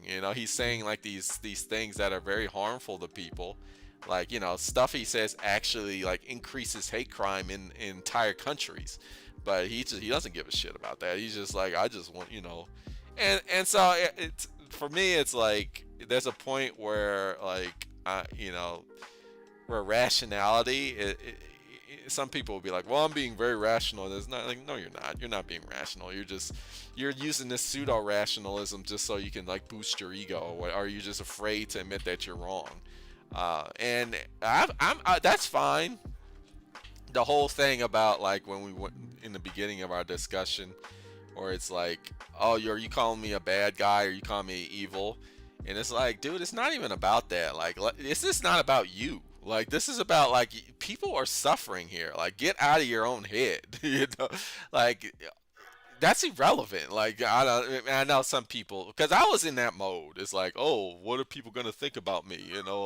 If people gonna think I'm bad, it's like, you, dude, like, you gotta understand, people are like suffering tremendously. You can't be in that like like self. I am the center of the universe. Like, you got to get out of it. If people think you're evil, then fuck it. Like that's how it's got to be. But you gotta like at a certain point you have to be like, Mm. I gotta stop people from suffering. And if that means that I have to be looked at as wrong or like illogical, then so be it. Yeah, And it's just that's how I feel about it. So, yeah, and so some people I do feel like I'll talk to you up to a certain point, but if you're just throwing these like pseudo logical arguments at me, and I'm just like, oh, I see who you are. You're not like you really aren't interested in having a rational discussion. You're just like you just don't want to admit you're wrong. So like, fuck you. Like I have like my, I have loved ones who are transgender, queer, and like you don't give a shit about them. So fuck you. And that's how I feel about it. And when you want to come around and talk to me like you actually give a shit about people, then okay. Like and these people say like, oh, I care about the children. You don't give a fuck about these children. Because if you gave a damn about the children, you would like fund schools, or like you would like, you would give a shit about when preachers like molest little boys. Like you would care about that, but you don't give a damn. When that type of stuff happens, you just turn a blind. You don't give a shit about children, obviously. So I just don't want to hear it. So that's where I'm at in terms of like the whole debate with transphobia. Like, I'm definitely open to discussion, but like some of these people, it's like I'm not here for this. Like, people, too many people are suffering. So I don't know. That's where I come from. yeah. Yeah, well, I kind of agree and I kind of disagree a little bit about transphobes not caring about kids or stuff like that. Problem is that Well, I some think that, some do, some don't. yeah, I mean, You can't like people who are transphobic is not like a monolith, right? yeah, Some of people, course, yeah, yeah. Some people do care. They do think like, and so I can talk to those people. But there's a lot of transphobic people, particularly like transphobic people who have like power.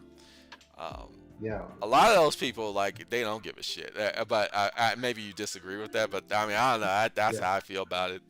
But you yeah, can't talk. It depends. Like there is not one solution to transphobia. It's a multifaceted yeah, thing. yeah. Like, No, I know. and Yeah, it just depends on the person and where they're at and like the yeah, approach. yeah. That's why because I agree with you on that point. That these are very nuanced and complex issues, and you have to consider many approaches sometimes at once to understand it. It's precisely for those reasons that I don't want to assume that most of the transphobes they don't care, or I think for many of them at least, um, they are being moved by some sort of fear that they don't seem to be able to look beyond, because again, the for many, I think for them the stakes are so high. And like for example, I actually had again another conversation with another friend about this topic. And when I actually brought up the case of the case of priests, for example, um, like how religion actually hurts more kids than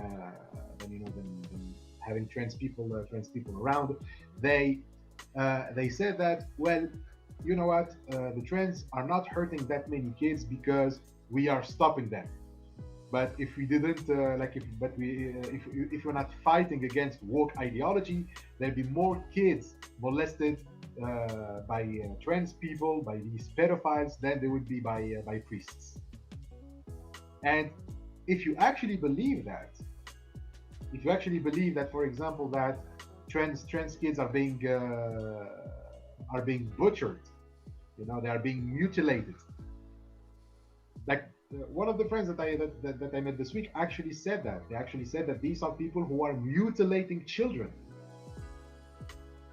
You know, uh, like they actually believe that. Like it's not that is something that they make up, or like they believe it. And here you are faced with people who actually have such a fear. And if you add to that, I mean, if the fear gets so out of control and out of hand that You add to it what we talked about earlier, that you dismiss and you discredit everything that comes from from the other side. Like you can tell them like there like there's no kid who got his dick cut off. You know, there's no child who actually got mutilated or butchered. And if you try, to show them how the transition process goes, and how very careful the the doctors, the therapists, the families, all of them, how careful they are with this process, and how uh, and how framed the way it is framed and all, they would tell you that no, that's propaganda. They would like they will find something to to justify their fear, because it is a very deep, uh, entrenched fear, actually. I mean, when in front of you, I mean, you say, well, the alternative may be that we are going to have more pedophiles. you know and that's why, I mean, I think that the situation is more complex than just these are people who have an ego or stuff like that. Like these, I think that many of them, at least, I'm not talking about the ones in power. Like, of course, Trump is an asshole, of course, but I'm talking about regular middle class moms, dads, the people that I see every day, the friends and all of that. Like these, like they seem to have such a fear that there is a conspiracy, that there are people who are trying to brainwash their kids. And when you are this scared, when you are this afraid, I mean, it doesn't surprise me that you say that you say stupid shit like this. you know or like the case with women's sports, for example.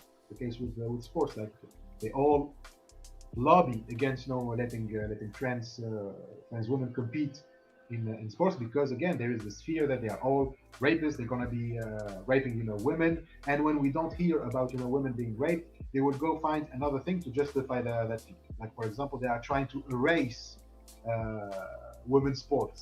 You know, and you actually hear this from feminists also. There was this big controversy between the radical feminists, some lesbian radical feminists, and a lot of trans people, which is funny because the lesbians the lesbians also suffered from that kind of rhetoric. You know, I mean, there was the Lavender Menace, if you know it, the Lavender Menace in the 60s and 70s. There was this conspiracy that the CIA was funding lesbian lesbian groups to destroy feminist movements. Because lesbians are basically women wanted to be men, and so they were accomplice with with the patriarchy. And so you have the same rhetoric today regarding trans people. And so, yeah, in the sports, trans people are men who want to, you know they want to eradicate women. They want to take, I don't know, they want to take the credit for women. They couldn't get credit when they were competing with men, and so they try to take it away from women. Like, when you have things like this. Well, I believe in responsibility, right? People are responsible. Like, I get your there is fear. Fear is a thing that is real, and it's a human thing, that it's a real thing. And if you're really afraid, you are going to do irrational things. I got that makes sense to me, but at a certain point, there's also a thing called courage, right? And you got to, like, at a certain point, like, you don't have to, but like, you got to be able to, like, confront that fear. It's particularly when you're confronted with somebody like you, that's like, okay, like, you're saying these things, but I'm gonna show you, like, the reasons why it's not work, like, you're irrational. And then, like you're saying, they'll just find some other little thing, like, that's fear. That's You're just Yeah, afraid. It's like, okay, like you gotta like develop some sort of courage at a certain point. Like there's got to be some sort of responsibility that you can't. To me, like it's an excuse. Like I understand, like human beings, like they're gonna do what they, they're afraid. But I don't know. There's like part of me is like, dude, like you have to like gain some courage. Like you gotta be like if you're so afraid, and like if somebody is like, I understand, like you really do believe in this, but what if somebody's just constantly throwing you like, okay, this is this is why this is the case. I don't like to use myself as this example because I'm just, but I went through that whole thing about like Christianity, and people were saying like, well, when you really think about it, like these things that are Christian, are they really? And I was afraid. I was like, oh shit, like this thing that I've learned and accepted my whole entire life, like they're actually wrong. But at a certain point, you do have to like it is wrong, right? And you got to face that fear. Now, I'm not saying it's easy. I'm not saying that. I'm saying like, but people have to do it. Like, and I see Yeah, sure, Chris, of course. he said this stories about transitioning and detransitioning worries me. I've seen like these stories Mm. of tree detransitioning on YouTube, and Yeah, it very much reminds me of like when people would argue with me about like, oh, racism doesn't exist in America, and then they would like show me YouTube videos of black people on famous black people. Like there's one with Morgan Freeman. He's like, mhm, I've never experienced racism in my life. Morgan Freeman's a cool actor, but they are like they'll yeah, show yeah. me a video of Lil Wayne rap. I've never experienced racism, and then they'll be like, see, they show you that racism doesn't exist. And it's like you're cherry picking. That's just Yeah. like the what people hyper focus on these detransit. Like, oh, Mm. I'm so upset that I But, messed up and I've done a horrible mistake. It's like, yeah, but look at all the people who have transitioned, including my daughter, who was like, she did the transitioning thing, and it was one of the greatest things that's ever happened in her life, right? And she like, damn near like, suicidal type of, and now she's happy, like, and you gotta look at it, and science backs this up as well, like, and I'm sure like people who are afraid, who are transphobic, yeah. because phobic fear, they're Mhm. gonna like search for these little outliers, and they're gonna be like, Mm. no, but but at a certain point you have to like be courageous and be like, okay, I've been confronted with all of this data, and like if you look at the statistics overall, like Yeah. should I really be believing it? And that's where, to me, like that's where character comes in. It's like, and I'm gonna go to, a lot of people don't want to go there. I don't like I will allow certain grace at a certain point. I understand like people, it takes a while for people to move, and some people, it's very complex. But I don't know. I also feel like we don't put enough emphasis on responsibility and like human, like there's we are what is it? Sartre said, we're doomed to be We're free doomed or to be whatever. free. Yeah. It's like freedom is this heavy Yeah. responsibility. Like it's hard to be free. Like some people are like, no, no, no, no, I don't want to be free. Like, and that's fine if you're taking that position. Like, but that's your weakness. Like that's you being weak, right? Yeah. Which is okay, but but when it comes to a point your weakness is like hurting people, that's when it's like, oh, no, no, no, no, no, no. I'm not gonna allow this. Like you're just being scared is what's happening, and your cowardice is actually hurting people. Right now, you need to get over that. Like, and I'm not saying you're an evil person or you're horrible, but you do need to get over this fear. Like, this is just something you need to get over, right? Or people are going to continue to suffer. People are going to continue to commit suicide. People are just going to live these lives that Mm. the meaning is going to be drained and people are going to be erased. Like, is your fear, like, your fear is making that happen. Like, you got to understand that. And if you continue to be like, oh, I'm just gonna find this little thing, this outlier example. See, I told you. It's like I don't have no patience for that. I really don't. But like I'm with you. Like what you're Yeah. saying, I'm with you. Where it's like I will like give you all the information and the data and the evidence, and like I'm not just gonna like lose hope completely. But if you're just like constantly, because I that happens to me too. Like people will just keep cherry picking, like, oh, you show me 1,000 examples, but here's like this one example right here that disproves. It's like, no, it's like that's not you being logical. That's you Yeah, just being scared, right? yeah, And I'm not patient. Like people are dying because you're afraid. Like no, it's like so yeah, I don't know. That's how I feel. yeah. And what is funny is that often the cherry picking doesn't even come, backed up with something from, I don't know, from something from a scientific source or from an academic source. Like yeah, like you have a huge scientific literature about racism, but they will dismiss all of that because they saw a video of Morgan Freeman, like you said, right? And Yeah. and it reminds me again in the case of women's sports, like for example the whole talk about many records being broken. Like I'm sure you heard this, like the trans women, they get into women's sports and they start breaking all kinds of records. Well, guess what? Hmm. That's not true. That's not true. Right.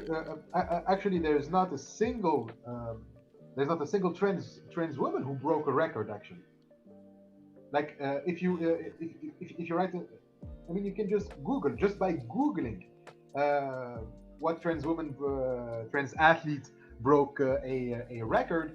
The only sources that you are going to find about records being broken come from right wing articles that are not even scientific, that are not even academic.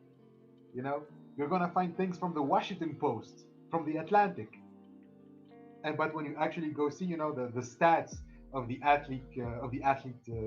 trans athletes, well, actually, even the two names that are often giving about breaking records being broken. You have Leah Thompson. Leah Thompson is the swimmer, and actually, her best time, the best time that she did was actually 9 seconds short from the record set by a cis woman.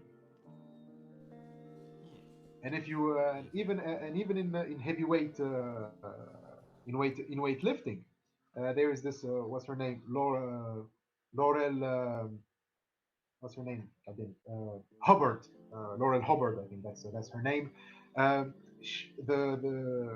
heaviest she ever lifted was 328 pounds, I think, and the record, I think it was set by a cis woman, and it was at 400 and something, 420, I think, something like that. So it is not true, that trans women are dominating sports, and it's not true that they are breaking records. Uh, but they get their information from this kind of cherry picking. Like they go to the source that isn't even scientific, that is backed up by nothing, and they would just say, see these. Leah Thompson, she won a medal. The other one won, I don't know what, I don't know what. And even when you try to back it up with some, scientific thing, like with the whole testosterone, testosterone levels and all of that.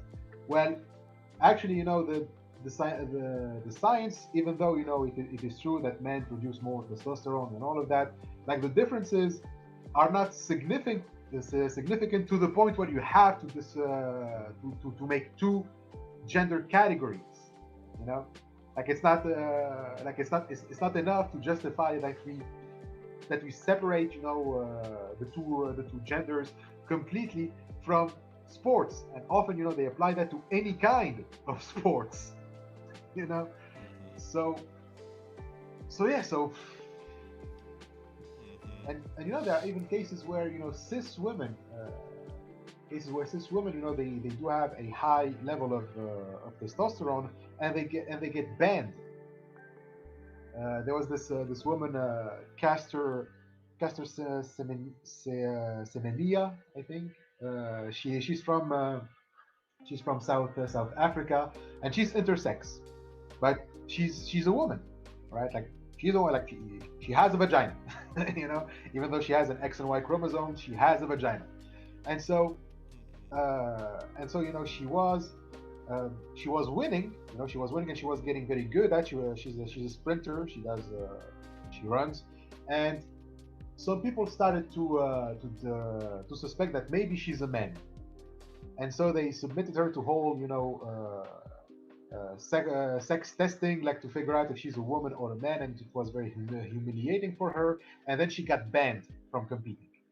You know, and you even have cases like this, like there are many cases like this where people simply suspect that a woman is actually secretly a man.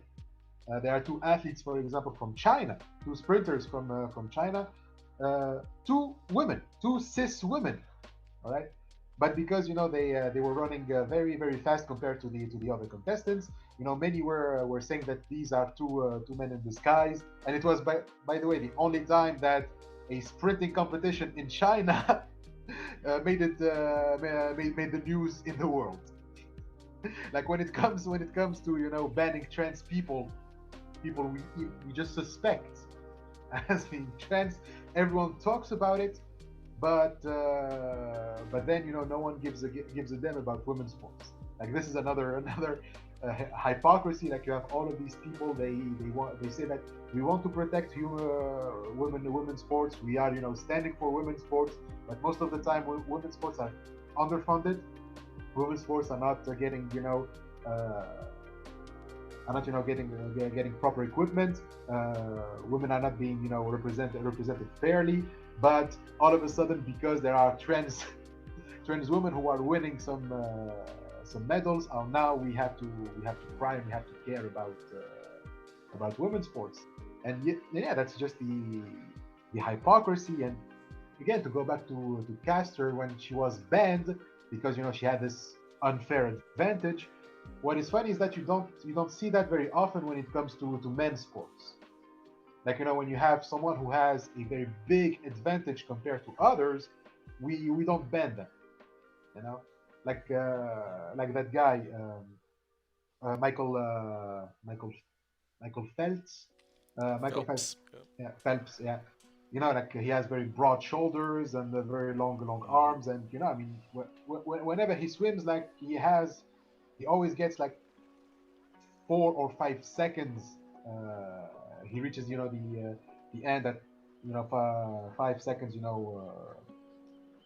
Quicker than the other athletes, and no one asks if we should ban the guy. You know, but when it comes to a woman who produces more testosterone, oh, now we have to ban that. So Hmm. a lot of Yep. hypocrisy going back. Hmm. Hypocrisy, a lot of upholding the patriarchy is how I would describe it as well. Uh, yeah, no, that's all good. Yeah, That's a good point. Let's see. I think it might be time to bring it to a yeah, close. The discussion. yeah. This is Well, going nicely. pleasure as always. Hmm. And yeah, like I have strong opinions about transgender rights and Mm, queer rights. I'm definitely for that. I think it's very important that cisgendered men, like I don't feel like cis is a new speak or whatever the fuck. mm. It's like a real, like that. We need to be more vocal about it. Even some feminine, like like you're saying, some feminists will be like, well, you're a cisgendered man, so you don't need to be talking about this. No, everybody needs to be talking about it, and it's a very important issue. Because yeah, just for many reasons. Just number one, like people are denied their right to be. That's bad, Mm. and that causes a lot of suffering. But also, on a philosophical level, we're getting closer to truth. Of I just personally feel like we don't know really what it means to be a human being because we are just told what it means, which is false. And as we explored multiple ways of being, we kind of learned more about the human experience, Mm, and that's a philosophical, goal. Yeah, I think a noble goal to do. So on that level, I would support queer rights and transgender rights. Just, but we live in a world where that's a thing that we have to definitely fight for, and I'm here for the fight.